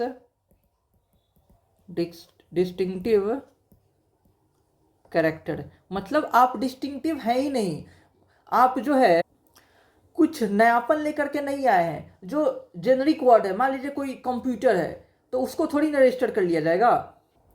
कंप्यूटर वर्ड जो है वो जनरल टर्म है, उसमें कोई डिस्टिंक्टिव कैरेक्टर नहीं है तो उसको नहीं रजिस्टर किया जाएगा, वो तो सभी कॉमनली यूज करते हैं। तो ऐसा कोई खास वर्ड लेकर आइए आप जो कि जनरली यूज ना हो रहा हो, आप जेनरिक वर्ड को नहीं सिलेक्ट कर सकते हैं। ओके, तो डिस्टिंक्टिव कैरेक्टर होना चाहिए, यानी कि कुछ नयापन होना चाहिए। दूसरा लिखिए कि डिस्क्रिप्टिव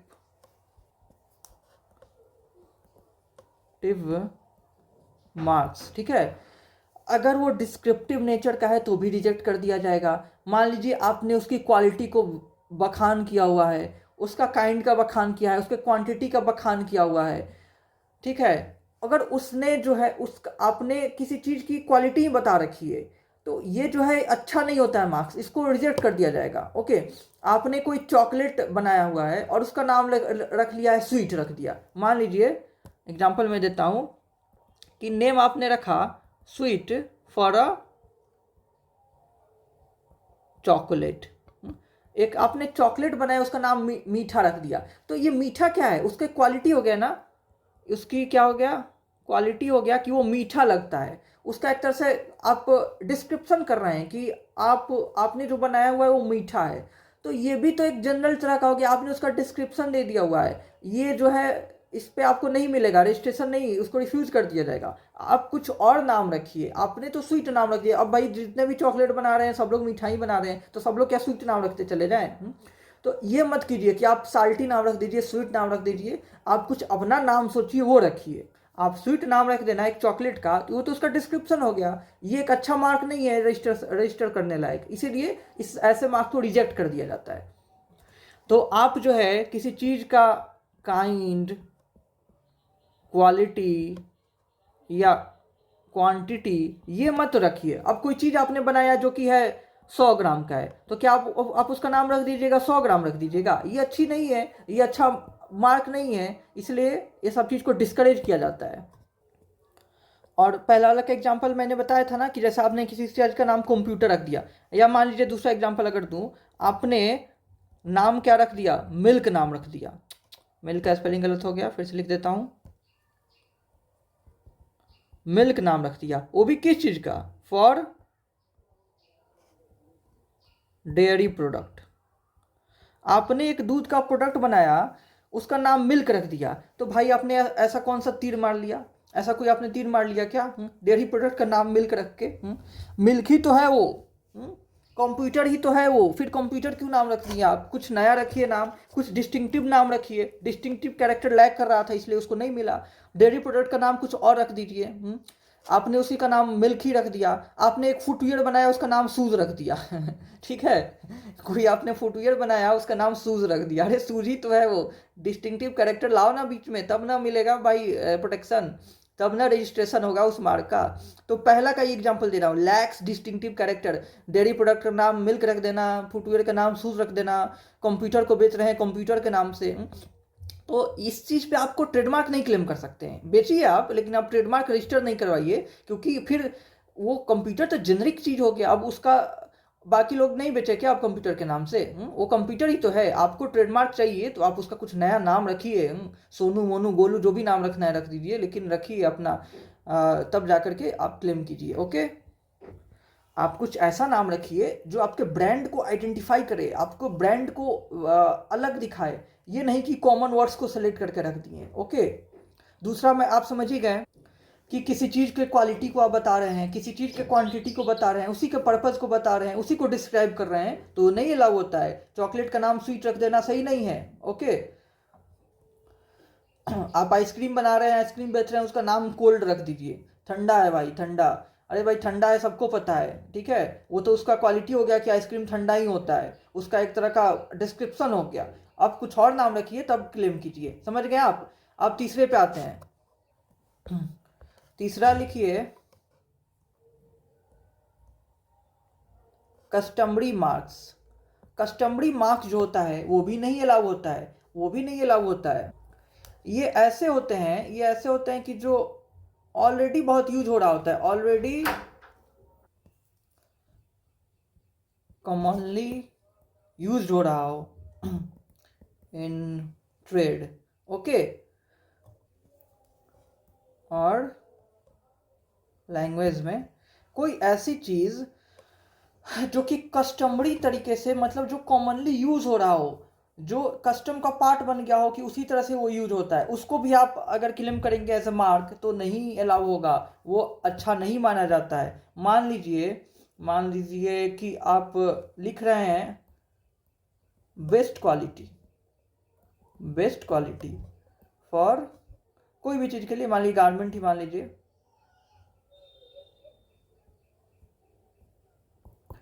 आप कोई गारमेंट बनाए और उसका नाम रख दिए बेस्ट क्वालिटी, ये क्या आप अब उस पर आप ट्रेडमार्क क्लेम करेंगे? नहीं। बेस्ट क्वालिटी ये क्या हुआ भाई? बेस्ट क्वालिटी तो ये कॉमनली यूज हो रहा होता है, सबको ये अपने ब्रांड को बताएगा बेस्ट क्वालिटी। जितने भी ब्रांड है सब बताएंगे ना कि ये मेरा बेस्ट क्वालिटी का है, मेरा बेस्ट क्वालिटी का है। तो ये अब आप बेस्ट क्वालिटी पे ही आप क्लेम कर रहे हैं कि आप उसी को रजिस्टर कर लेना चाहते हैं, तो ये अच्छा नहीं है। मान लीजिए आप प्रीमियम वर्ड को चाहते हैं रजिस्टर करा लेना, प्रीमियम, या कहें तो सुपर वर्ड को करा लेना चाहते हैं, सुपर। तो ये जो टर्म्स हैं, सुपर हो गया, प्रीमियम हो गया, बेस्ट क्वालिटी हो गया, ये ट्रेड लैंग्वेज में ये कॉमनली यूज हो रहा होता है। सभी लोग प्रीमियम प्रोडक्ट बताते हैं, सुपर बताते हैं, बेस्ट क्वालिटी बताते हैं, ठीक है, लेकिन सब लोग होते नहीं है।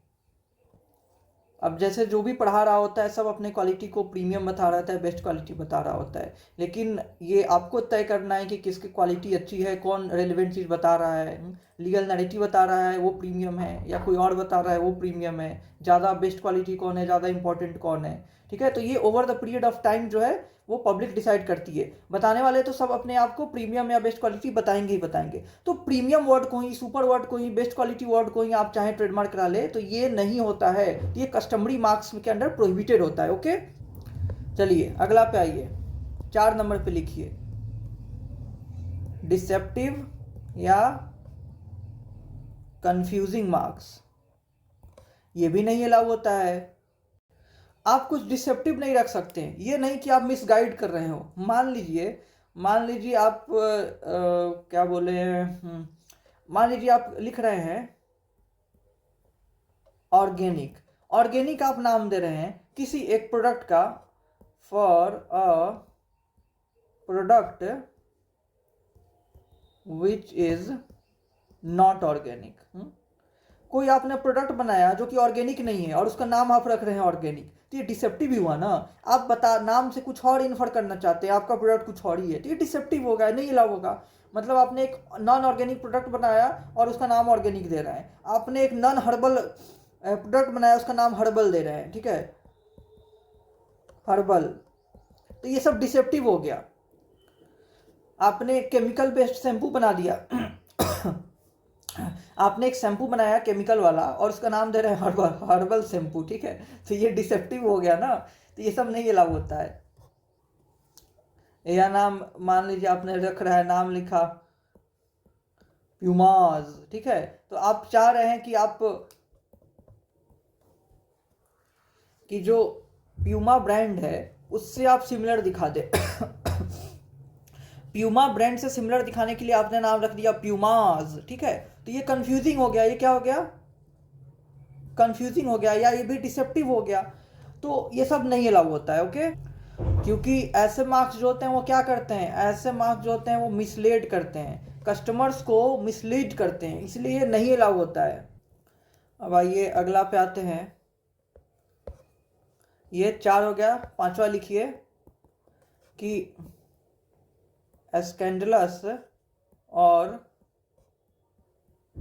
ऑब्सीन मैटर, ये भी नहीं अलाउ होता है, ठीक है। मान लीजिए कोई आप एब्यूजिव वर्ड यूज करना चाहते हैं, कोई एब्यूजिव वर्ड को, जैसे कि कोई एब्यूजिव वर्ड को आप एज ए ब्रांड नेम इस्तेमाल करना चाहते हैं, if you want to use any abusive word as a brand name, तब ये अलाउ नहीं होगा, क्योंकि ये स्कैंडलस है, ये ऑब्सीन है, ओके। कोई वल्गर वर्ड है, कोई वल्गर वर्ड है, मतलब ऑब्सीन वर्ड है, उसको आप यूज करना चाहते हैं as a brand name use करना चाहते हैं, तो नहीं अलाउ होगा, ओके। या कोई इमेज ही हो गया, कोई वल्गर इमेज हो गया, कोई लोगो हो गया वल्गर, उसको आप यूज करना चाहते हैं अपने ब्रांड के लिए, तो ये सब नहीं अलाउ होता है, क्योंकि ये इमोरल हो जाएगा। आप अपना लोगो बना रहे हैं और लोगो में वल्गर इमेज का यूज कर रहे हो, तो ये सब नहीं अलाउ होगा। अब एक और लिखिए लास्ट कि prohibited under emblems and names act 1950, ठीक है। एम्बलेम्स एंड नेम्स एक्ट 1950 के द्वारा प्रोहिबिटेड जो मार्क्स हैं या प्रोहिबिटेड जो वर्ड्स हैं उसका भी यूज नहीं कर सकते हैं।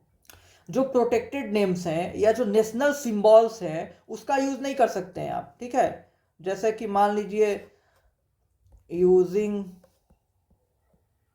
अशोका चक्र इन लोगों, ये नहीं यूज कर सकते हैं, ये नहीं यूज, क्योंकि नेशनल सिंबल है, प्रोटेक्टेड नेम है, इसका यूज करना अलाउ नहीं है। या मान लीजिए आप यूज कर रहे हैं क्या, गवर्नमेंट ऑफ इंडिया का ही नाम यूज कर रहे हैं, तो ये सब नहीं अलाउ होगा। अब यूनाइटेड नेशन का आप एम्बलम यूज करने लगी, तो ये सब नहीं अलाउ होगा, ठीक है। जो emblems and names prevention of improper use act 1950 है, वो जो है ऐसे नेम्स का या ऐसे लोगों का यूज करने से प्रोहिबिट करता है। तो ये तो हो गया, आप समझ गए। अब जो है सेक्शन 11 भी देख लीजिए। सेक्शन 11 में कह रहा है कि रिलेटिव ग्राउंड्स फॉर रिफ्यूजल कह रहा है। रिलेटिव ग्राउंड ये मैंने बताया था एब्सोल्यूट ग्राउंड, सेक्शन 9 में मैंने बताया था एब्सोल्यूट ग्राउंड फॉर रिफ्यूजल, ठीक है, एब्सोल्यूट। अब मैं बता रहा हूं रिलेटिव ग्राउंड फॉर रिफ्यूजल। ये कब होता है, ये होता है कि conflict with अर्लियर मार्क्स से conflict के बेसिस पे हो जाता है। जैसे कि आपकी जो आइडेंटिटी है वो किसी अर्लियर मार्क्स से सिमिलर है, सिमिलैरिटी हो जाएगा, तो क्या हो जाएगा, रिफ्यूज किया जा सकता है। अगर आइडेंटिकल गुड्स हो या आइडेंटिकल सर्विस हो और सिमिलैरिटी हो अर्लियर मार्क्स में जो है, अर्लियर मार्क्स से जो है, तो ये लाइकलीहुड है कि कन्फ्यूजन जनरेट होगा, पब्लिक के दिमाग में कन्फ्यूजन जनरेट होगा, तो उसी को अवॉइड करने के लिए ये नहीं अलाउ किया जाता है, इसको रिफ्यूज किया जा सकता है। यहाँ पे जो है डिसेप्टिव सिमिलैरिटी का थ्योरी अप्लाई किया जाता है और तब देखा जाता है कि वो अलाउ किया जाएगा या नहीं अलाउ किया जाएगा। ओके, बताता हूँ थोड़ी देर में इसको भी। उससे पहले ये बताइए कि कैसे डिसाइड होता है कि जो नया नेम लेकर के कोई आया हुआ है तो इसको दे या उसको दे। मान लीजिए 2 लोग सेम ही नाम लेकर के आ गए, तो भाई किसको ग्रांट करे किसको ट्रेडमार्क देंगे, तो इसमें क्या अप्लाई होता है, इसमें अप्लाई होता है first to file system is followed in India, okay, for registration, okay.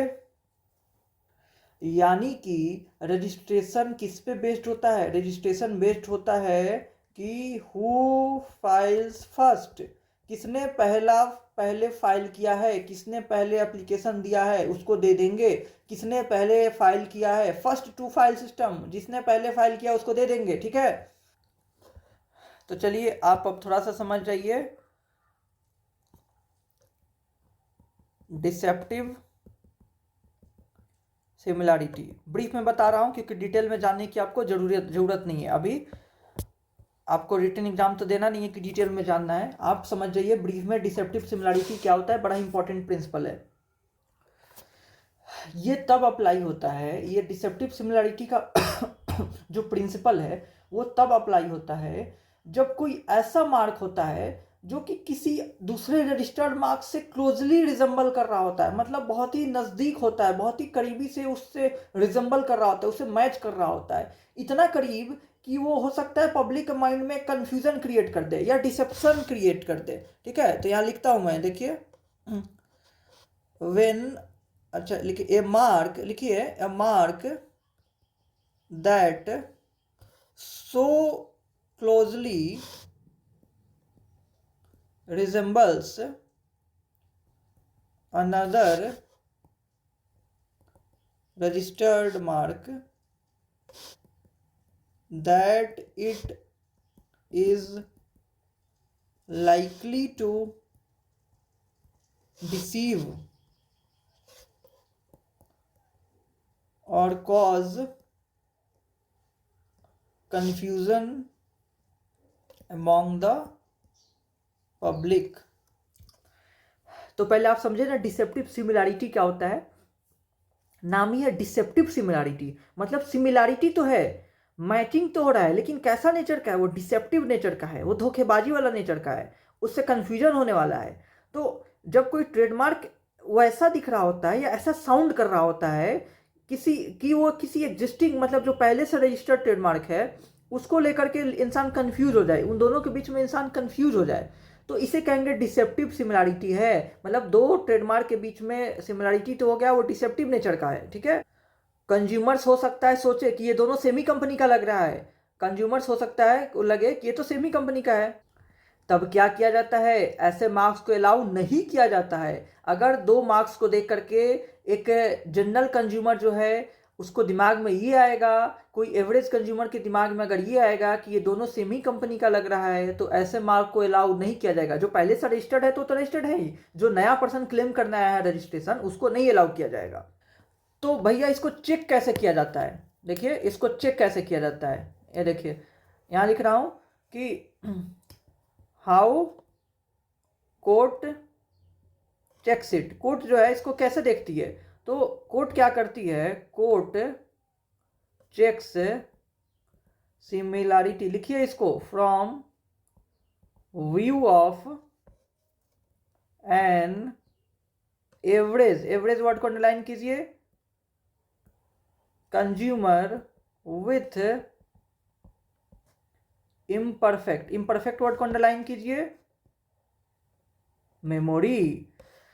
ध्यान से देखिएगा, मैंने लिखा है कि कोर्ट कैसे चेक करती है कि डिसेप्टिव सिमिलैरिटी है कि नहीं। डिसेप्टिव सिमिलैरिटी मैंने समझा दिया आपको कि ऐसी सिमिलैरिटी जिससे कंज्यूमर के मन में डिसेप्शन आ जाए, ऐसा लगे कि क्या दोनों सेम ही है, क्या दोनों एक ही कंपनी का है, क्या दोनों एक ही ब्रांड का है क्या, तो उससे कहेंगे डिसेप्टिव सिमिलैरिटी। कोर्ट कैसे चेक करता है, तो लिखा हूं कि court check similarity from the view of an average consumer. Average consumer, कोई बहुत बड़ा एक्सपर्ट लेकर के नहीं आएगा, कोई बहुत बड़े एक्सपर्ट के नज़र से नहीं देखा जाएगा, एक एवरेज कस्टमर के मेमोरी से देखा जाएगा, वो भी विथ इम्परफेक्ट मेमोरी। मतलब कि ऐसा नहीं है कि कोई कंज्यूमर अपने पूरे एकदम होश हवास में, जब अपने पूरे हाई मेंटल स्ट्रेंथ पे हो तब देखा जाएगा कि वो क्या सोचेगा। Normally in normal due course वो क्या सोचता है, मतलब कि ए नॉर्मल बायर जो है वो क्या सोचता है, वो भी जो कि नॉट वेरी केयरफुल हो, जो कि बहुत सावधान भी नहीं हो, इस तरीके से देखा जाएगा कि एक नॉर्मल बायर जो कि बहुत केयरफुल ना हो वो कैसे लेगा, क्या उसके व्यू से दोनों को सेम समझ लेगा क्या, अगर समझ लेगा तो ये फेल हो जाएगा, मतलब डिसेप्टिव सिमिलैरिटी माना जाएगा और उसको अलाउ नहीं किया जाएगा। जो नया पर्सन क्लेम करना आया है कि हमें भी ट्रेडमार्क दो, उसको नहीं अलाउ किया जाएगा। ओके, लेकिन अगर कोई नॉर्मल बायर है जो कि नॉट वेरी केयरफुल भी है, लेकिन वो अंतर पहचान ले रहा है कि नहीं ये तो दूसरा कंपनी है, ये तो दूसरा ब्रांड है, ये तो दूसरा नाम है, जो हमको पता था दूसरा वो नहीं है, दोनों में डिफरेंस कर सकता है, तब माना जाएगा कि ये डिसेप्टिव सिमिलैरिटी नहीं है और उसको अलाउ कर देगा, ट्रेडमार्क ग्रांट कर देगा। ठीक है, समझ में आ रहा है ना कि एक नॉर्मल बायर जो कि केयरफुल नहीं हो, अगर वो धोखा खा जा रहा है तो अलाउ नहीं किया जाएगा। अगर एक नॉर्मल बायर जो कि केयरफुल नहीं हो, अगर वो भी अंतर पहचान ले रहा है, वो भी दोनों में डिफरेंस कर ले रहा है, तब वो अलाउ किया जाएगा, रजिस्टर कर दिया जाएगा। ये है प्रिंसिपल ऑफ डिसेप्टिव सिमिलैरिटी, और ये ऐसे टेस्ट किया जाता है, कोर्ट ऐसे ये टेस्ट अप्लाई करती है। तो इसको मैं डिटेल में नहीं बता रहा हूँ, नहीं तो ये काफ़ी डिटेल में ये टेस्ट पढ़ा जाता है। जनरली इसमें जो होता है वो 3 टेस्ट अप्लाई किया जाता है, जो कि पहला होता है, नाम बस आप सुन लीजिए। पहला होता है विजुअल सिमिलैरिटी देखा जाता है, विजुअल सिमिलैरिटी देखा जाता है कि मार्क्स लुक कैसा रहा है, देख मतलब उसका लुक्स कैसा है, दिख कैसा रहा है, कि जैसे कैसे मैंने बताया था कि प्यूमाज है और एक प्यूमा है, तो ये तो सिमिलर दिख रहा है ना, तो कंफ्यूजन क्रिएट कर सकता है। सिमिलर दिख रहा है तो कंफ्यूजन क्रिएट कर सकता है। दूसरा देखा जाता है ऑरल सिमिलैरिटी, सिमिलैरिटी यानी कि फोनेटिक मतलब कि कैसे साउंड कर रहा है, हाउ मार्क्स साउंड, ये हो गया हाउ मार्क्स लुक। जैसे मान लीजिए ऑरल का एग्जांपल क्या दूं, मान लीजिए कि एक वर्ड है कृष्णा, KRISHNA, कृष्णा हो गया, और एक वर्ड है कृष्णा क्या ये दोनों सेम साउंड नहीं कर रहा है? क्या ये दोनों सेम साउंड नहीं कर रहा है? स्पेलिंग देखिए अलग अलग है, इसमें मैंने एच लगाया, इसमें एच नहीं लगाया है, लेकिन ये भी कृष्णा पढ़ रहे हैं, ये भी कृष्णा पढ़ रहा है। स्पेलिंग डिफरेंट है लेकिन साउंड सेम कर रहा है कि नहीं, तो ये भी डिसेप्शन का कारण बन सकता है। ये सब डिसेप्शन का कारण देखा जा रहा है। ये देखिए, ये प्यूमाज दोनों में स्पेलिंग अलग है लेकिन दिख सेम रहा है, दिख सेम रहा है, तो ये डिसेप्शन का कारण बन सकता है। दूसरा मैंने बताया ऑरल, सुनने में कैसा है, सुनने में कैसा है, तो कृष्णा स्पेलिंग अलग है लेकिन साउंड सेम कर रहा है, दोनों का एक ही प्रोनाउंसिएशन हो रहा है, तो ये भी क्या है, डिसेप्शन कॉज कर सकता है। और कोर्ट क्यों ये अप्लाई करती है? क्योंकि इसका बेसिस यही है कि कस्टमर को साउंड ध्यान में रहता है। कस्टमर जो है, सबको स्पेलिंग याद है क्या? सब इतने पढ़े लिखे हैं कि सब स्पेलिंग याद रखे हैं सारे ब्रांड का? नहीं याद रखे हैं, लेकिन उसका साउंड उनको याद रहता है, वो कैसे स्पेल करता है उनको याद रहता है कि कृष्णा, प्यूमा, ठीक है, ये सब उनको साउंड याद रहता है, तो इसीलिए साउंड को चेक किया जाता है। और तीसरा देखा जाता है, तीसरा स्ट्रक्चरल सिमिलैरिटी। इसमें देखा जाता है कि ओवरऑल स्ट्रक्चर क्या है, ओवरऑल स्ट्रक्चर क्या है, कहीं वो तो सिमिलर नहीं है। मान लीजिए एक ने लिखा हुआ है सुपर स्टार और एक ने लिखा हुआ है स्टार सुपर, ये देखिए सेम ही चीज अदल बदल कर दिया है, मतलब आगे का पीछे कर दिया हुआ है, सुपर स्टार और स्टार सुपर। तो ये इस तरह की चीजें भी देखी जाती है कि ओवरऑल जो स्ट्रक्चर है या ओवरऑल जो अरेंजमेंट ऑफ वर्ड्स है वो क्या है। इन सब टेस्ट को देखा जाता है, इन सारे टेस्ट को देख करके फिर डिसाइड किया जाता है कि डिसेप्टिव सिमिलैरिटी है कि नहीं, और फिर डिसाइड किया जाता है कि जो ट्रेडमार्क है वो वैलिड है कि नहीं, ट्रेडमार्क जो है वो वैलिड है कि नहीं है, या तो उसे ग्रांट करना है या रिजेक्ट करना है, ये सब डिसाइड किया जाता है। समझ में आ गया आपको पूरा ट्रेडमार्क का कंसेप्ट? अब कुछ चीज़ें हैं जो नॉट इम्पॉर्टेंट है, वो नहीं बता रहा हूँ। इसका भी असाइनमेंट होता है, ट्रेडमार्क का भी असाइनमेंट होता है, ओनरशिप ट्रांसफर कर दिया जाता है, इसका भी मतलब transfer of ownership of the trademark हो सकता है, इसको असाइनमेंट कहते हैं। ओके, या बाय ऑपरेशन ऑफ लॉ भी ट्रांसफर हो जाता है, जैसे कि इनहेरिट लो कर लेता है, इनहेरिटेंस हो जाता है, bye operation of law transfer inheritance से हो जाता है। तो ये सब उतना इंपॉर्टेंट नहीं है, ये सब ना याद रखिएगा तो भी काम चलेगा। रजिस्ट्रेशन होना कंपलसरी है, ट्रेडमार्क का रजिस्ट्रेशन कंपलसरी है, पेटेंट का रजिस्ट्रेशन कंपलसरी था। ओके, पेटेंट बिना रजिस्ट्रेशन का प्रोटेक्शन नहीं मिलेगा, ट्रेडमार्क बिना रजिस्ट्रेशन का प्रोटेक्शन नहीं मिलेगा। सो ट्रेडमार्क रजिस्ट्रेशन इज कंपलसरी, कराना पड़ेगा आपको। अब एक्ट जो है बहुत बड़ा है, बहुत चीज़ें दी हुई हैं, सभी पढ़ना है जरूरी नहीं है, इसलिए मैं सब नहीं बता रहा हूँ। जैसे कि सेक्शन 57 में रेक्टिफिकेशन का दिया हुआ है, क्या दिया हुआ है? Rectification of register. इसमें क्या होता है कि जो अपीलेट बोर्ड है या रजिस्ट्रार जो है वो रजिस्ट्रेशन को कैंसिल कर सकता है, उसमें कुछ रेक्टिफाई कर सकता है, वेरी कर सकता है कोई भी एग्रीड पार्टी के एप्लीकेशन पे। तो ये इतना इंपॉर्टेंट नहीं है, आप बस सेक्शन का हेडिंग याद रखेंगे उतना भी काफ़ी है। कई सारे वजह से जो है रेक्टिफिकेशन किया जा सकता है, मान लीजिए रजिस्ट्रेशन फ्रॉड से लिया गया हो या जो मार्क हो जेनरिक बन गया हो, इन सब कारणों से रेक्टिफाई या कैंसिल किया जा सकता है। ओके, सेक्शन 29 में इन्फ्रिंजमेंट दिया हुआ है, इन्फ्रिंजमेंट दिया हुआ है ट्रेडमार्क का। अगर कोई अनऑथराइज पर्सन जो है, जिसको मैंने ऑथराइज नहीं किया है, उसने यूज कर लिया मेरे ट्रेडमार्क को, तो इन्फ्रिंज कर लिया। इन्फ्रिंजमेंट कैसे होता है? कोई अनऑथराइज पर्सन यूज कर लिया तो इन्फ्रिंजमेंट कर दिया, मेरे ट्रेडमार्क का जो राइट है उसको इन्फ्रिंज कर दिया। ओके, तो ये इन्फ्रिंजमेंट का प्रोविजन सेक्शन 29 में दिया हुआ है, तो आपको पेनाल्टी देनी पड़ेगी। अब आइए एक इम्पॉर्टेंट पॉइंट पे लिखिए, सेक्शन 27 सब सेक्शन 2 बहुत इम्पॉर्टेंट है, passing of. Okay, section 27 sub section 2 में पासिंग ऑफ दिया हुआ है, जो कि वेरी वेरी इंपॉर्टेंट है। लिख देता हूं मैं, वेरी वेरी इंपॉर्टेंट है।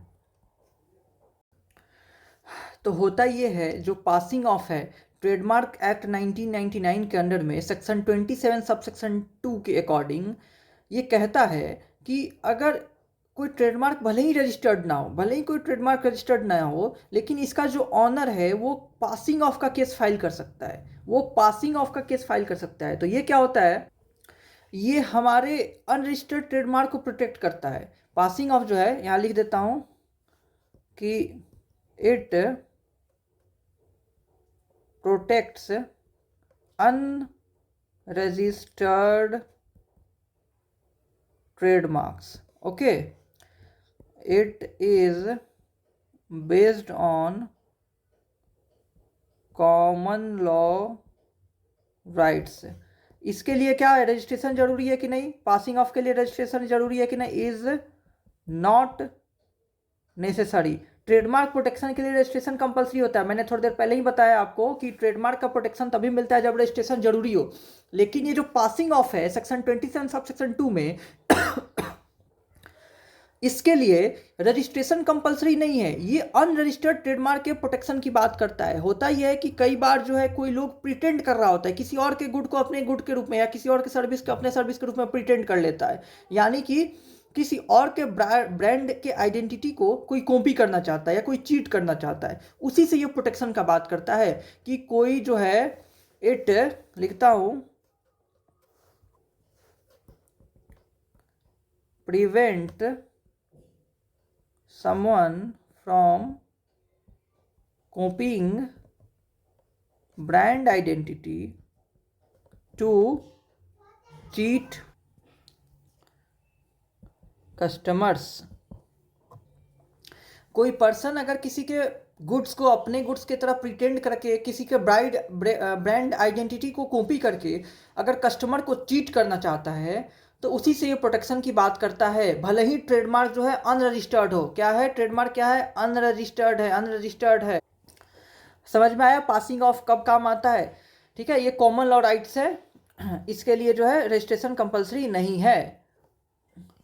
मान लीजिए कि कोई पर्सन है जो कि चाय बेच रहा है, कोई पर्सन है जो कि चाय बेच रहा है, किस नाम से? किसी भी नाम से। मान लीजिए कोई पर्सन है जो कि शुक्ला टी नाम से चाय बेच रहा है, ठीक है, शुक्ला टी नाम से चाय बेच रहा है। अब वो फेमस है, उसने रजिस्ट्रेशन नहीं करवाया हुआ है, शुक्ला टी को रजिस्ट्रेशन नहीं कराया गया हुआ है, ट्रेडमार्क का रजिस्ट्रेशन नहीं कराया गया है, बट वो इस नाम से बेच रहा है बहुत दिनों से और वो फेमस भी है। और कोई दूसरा पर्सन ने स्टार्ट कर दिया सेम ही नाम से, शुक्ला टी नाम से, मान लीजिए स्पेलिंग थोड़ा इधर उधर भी कर दिया लेकिन प्रोनाउंसिएशन सेम रहा, शुक्ला टी नाम से ये स्टार्ट कर दिया बेचना। अब कस्टमर को तो ये लग सकता है तो दोनों सेम ही है, उसी का ये भी है, ठीक है, ये भी वही शुक्ला टी है, कस्टमर कंफ्यूज हो सकते हैं। तो यहाँ पे जो है पासिंग ऑफ का केस फाइल किया जा सकता है, बिना रजिस्ट्रेशन का ही, बिना रजिस्ट्रेशन का भी पासिंग ऑफ का केस फाइल हो सकता है। लेकिन इसके लिए कुछ एसेंशियल एलिमेंट है जो कि आपको ध्यान रखना है। एसेंशियल, लिखिए इसको, पासिंग ऑफ बहुत इंपॉर्टेंट है। Essential elements for passing of. Passing of के लिए एसेंशियल एलिमेंट पहला ये है कि आपका गुडविल होना चाहिए। पासिंग ऑफ प्रूफ करने के लिए, पासिंग ऑफ प्रूफ करने के लिए पहला एसेंशियल एलिमेंट है कि your brand must have reputation in market. ठीक है, your brand must have reputation in market. आपके ब्रांड का रेपुटेशन होना चाहिए मार्केट। दूसरा क्या हो गया, मिस रिप्रेजेंटेशन, यानी कि किसी ने आपका मिस रिप्रेजेंटेशन किया हुआ है कि अदर पर्सन इज कॉपिंग और मिसलीडिंग पब्लिक। मिस रिप्रेजेंट करके जो दूसरा पर्सन है वो क्या कर रहा है, वो वो मिसलीड कर रहा है पब्लिक को। ओके। और तीसरा हो गया डैमेज, मतलब जिससे आपके बिजनेस को डैमेज हो रहा है। Your business is suffering damage. ये तीनों एसेंशियल अगर पूरा हो रहा है तो पासिंग ऑफ का केस आप फाइल कर सकते हैं। ठीक है, ये तीनों एसेंशियल पूरा हो रहा है, तीनों को रट के रखिए। पहला गुडविल, दूसरा मिस रिप्रेजेंटेशन, तीसरा डैमेज। पहले तो आपका बिजनेस का गुडविल होना चाहिए, दूसरा कि उसको कोई मिस रिप्रेजेंट कर रहा है जिससे आपको आपके बिजनेस का कोई कॉपी किया हुआ है, आपके नाम का कोई कॉपी किया हुआ है, आपके मार्क्स का कोई कॉपी किया हुआ है, लोगों का कॉपी किया हुआ है, जिससे मिसलीड हो रहा है पब्लिक और उससे आपको डैमेज हो रहा है, मतलब आपका बिजनेस सफ़र कर रहा है, आपके बिजनेस को क्या हो रहा है, लॉस हो रहा है। इसको कहा जाता है, this is called classic trinity test. Okay, इसको क्लासिक ट्रिनिटी टेस्ट कहा जाता है, ये जो तीनों टेस्ट मैंने बताया। एक चीज़ और आप याद कर सकते हैं कि ये जो मैंने टेस्ट बताया क्लासिक ट्रिनिटी टेस्ट, ये किस केस में प्रोपाउंड हुआ था, किस केस में लेट डाउन हुआ था, लिख लीजिए केस का नाम, Reckitt and Colman products limited versus, ठीक है, Reckitt and Colman products limited versus Borden. Okay, इस केस में ही प्रोपाउंड हुआ था, इस केस में ही प्रोपाउंड हुआ। इस केस को पॉपुलरली कहा जाता है जिफ लेमन केस। ठीक है, इसी केस का नाम है जिफ लेमन केस। इस केस को डिटेल में जानने की जरूरत नहीं है, लेकिन अगर बहुत ही संक्षेप में बताएं, बड़ा ही इंटरेस्टिंग केस था ये। इस केस में जो प्लेंटिफ था racket and Coleman was the plaintiff. ये लेमन जूस बेचता था। क्या करता था, लेमन जूस बेचता था। और किस चीज़ में बेचता था, एक लेमन शेप्ड कंटेनर में जो प्लास्टिक का बना हुआ था, एक लेमन शेप्ड प्लास्टिक कंटेनर में लेमन जूस बेचा करता था और अपना ब्रांड नेम रखा हुआ था जिफ, इसलिए कहा जाता है जिफ लेमन केस। ठीक है, उसी का ब्रांड नेम था जिफ और लेमन बेचता था, इसलिए जिफ लेमन केस इसको कहा जाता है। तो लेमन शेप्ड प्लास्टिक कंटेनर में वो लेमन बेचा करता था। फिर एक डिफेंडेंट जो था वो क्या किया, वो भी इसी तरह के कंटेनर में बेचने लगा। ठीक है, तो अब कस्टमर कंफ्यूज हो गए, कस्टमर कंफ्यूज होने लगा कि वही बेच रहा है, उन्हें उसी का ये है हिस्सा। तो कोर्ट ने प्लेंटिफ का राइट को प्रोटेक्ट किया था इसमें। तो ये भी समझ गए आप, ये भी हो गया।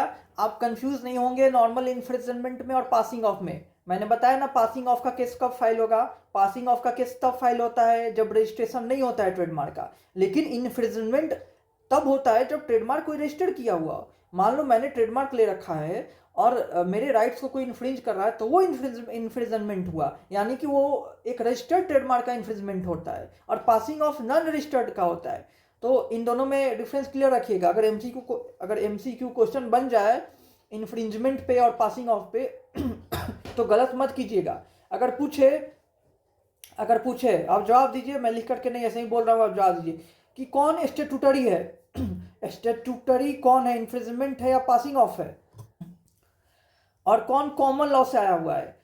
which of these are common law product and which is statutory product। तो कहा जाएगा इन्फ्रिजमेंट जो है वो स्टेटूटरी है और पासिंग ऑफ जो है वो कॉमन लॉ का है। किसमें रजिस्ट्रेशन का जरूरी है, इन्फ्रिजमेंट के लिए रजिस्ट्रेशन का जरूरी है और पासिंग ऑफ के लिए नॉन रजिस्ट्रेशन का भी हो जाते हैं पासिंग ऑफ, मतलब गुडविल के बेसिस पे या रेपुटेशन के बेसिस पे। वो गुडविल रेपुटेशन को प्रोटेक्ट कर रहा है पासिंग ऑफ। ओके,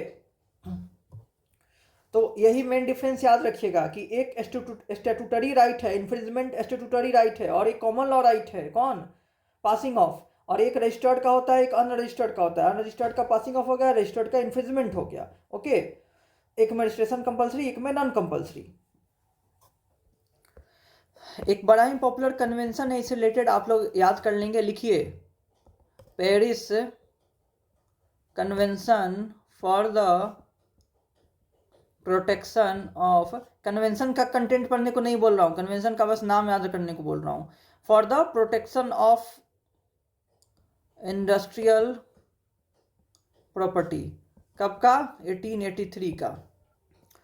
ये ट्रेडमार्क, पेटेंट, इंडस्ट्रियल डिजाइन के प्रोटेक्शन की बात करता है। बाकी ट्रिप्स एग्रीमेंट का नाम तो आप सुने ही होंगे। ओके, ये सब मैंने इंटरनेशनल लॉ के क्लासेस में बताया हुआ है। इंटरनेशनल लॉ के क्लासेस में ट्रिप्स एग्रीमेंट बताया हुआ हूँ। आई होप आपने देखा होगा तो आपको याद होगा। मिनिमम स्टैंडर्ड सेट करता है ट्रेडमार्क प्रोटेक्शन के लिए ट्रिप्स एग्रीमेंट, ठीक है। तो इसमें मैंने बताया ना, इसमें पेटेंट भी कवर हो जाता है, ट्रेडमार्क भी कवर होता है, इंडस्ट्रियल डिज़ाइंस भी कवर होता है। यहाँ मैं ट्रिप्स एग्रीमेंट भी लिख दे रहा हूँ, जिसके बारे में मैंने इंटरनेशनल लॉ के क्लास में बताया हुआ है। ट्रिप्स एग्रीमेंट, जिसका फुल फॉर्म क्या होता है? Trade related aspects of intellectual property rights. कब का ये? 1995 का। एक और लिख सकते हैं आप, मैड्रिड प्रोटोकॉल भी है related to trademark, Madrid protocol. बाकी वाइपो का नाम तो आपने सभी ने सुना ही होगा, ये भी मैं इंटरनेशनल लॉ की क्लास में बताया हुआ हूँ। एक स्पेशलाइज्ड यूएन एजेंसी है। क्या है? स्पेशलाइज्ड यूएन एजेंसी है, world intellectual property organisation. World intellectual property organisation एक स्पेशलाइज्ड यूएन एजेंसी है। चलिए, ये जो है लेक्चर 1 हो गया। लेक्चर 1 हो गया किस चीज़ का? आईपीआर का। मैं बाकी आईपीआर के कुछ और टॉपिक्स बचे हुए हैं, जैसे कॉपीराइट बचे हुए हैं, और भी बचे हुए हैं, ज्योग्राफिकल इंडिकेशंस बचे हुए हैं, डिजाइन्स बचे हुए हैं, वो सब मैं बताऊंगा नेक्स्ट क्लास में, लेक्चर नंबर 2 में।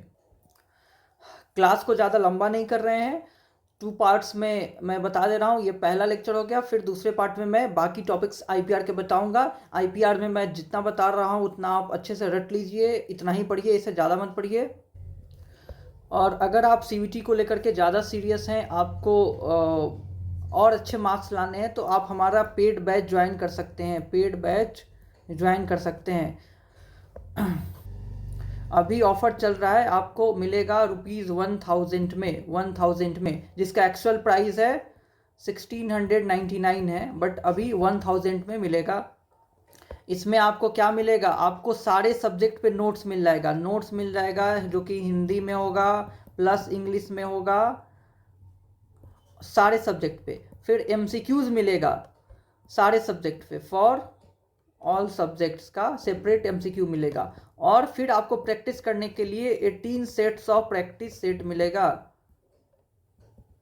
इन सबको बना करके आप अपने मार्क्स को बहुत मैक्सिमाइज कर सकते हैं। आप जो टॉप सेंट्रल यूनिवर्सिटीज़ हैं, दिल्ली यूनिवर्सिटी हो गया, बनारस हिंदू यूनिवर्सिटी हो गया, उसमें एडमिशन पा सकते हैं। 1000 जो है वो कोई बहुत ज़्यादा फ़ी नहीं हुआ जिसके लिए आपको बहुत सोचना पड़े। पर आपका डिस्क्रिप्शन है, आप चाहे तो ज्वाइन कर सकते हैं, नहीं तो आप फ्री क्रैश कोर्स का पार्ट ऑलरेडी हैं या नहीं है तो आप बन सकते हैं, जिसमें आप लेक्चर को बस लाइव देख सकते हैं और आपको नोट्स नहीं मिलेगा, एमसीक्यूज नहीं मिलेगा, प्रैक्टिस सेट्स नहीं मिलेगा। कुछ मॉक्स कराए जाएंगे, ओपन मॉक्स, वो आप दे सकते हैं, 3-4 ओपन मॉक्स होंगे, वो आप दे सकते हैं। उसके अलावा आपको ये 18 सेट्स प्रैक्टिस सेट्स नहीं मिलेगा। और ये सारे जो मटेरियल्स हैं वो एक्सक्लूसिवली सीवीटी के लिए बनाए गए हुए हैं, उसी स्पेसिफिक, ताकि उस एग्ज़ाम में मार्क्स मैक्सिमाइज हो। ये नहीं कि आपको बहुत ही लेंदी, आपको हर सब्जेक्ट पे 50 पेज 100 पेज पढ़ने को नहीं दे दिया जाएगा। ओके, बहुत ही क्रिस्प और टू द पॉइंट है।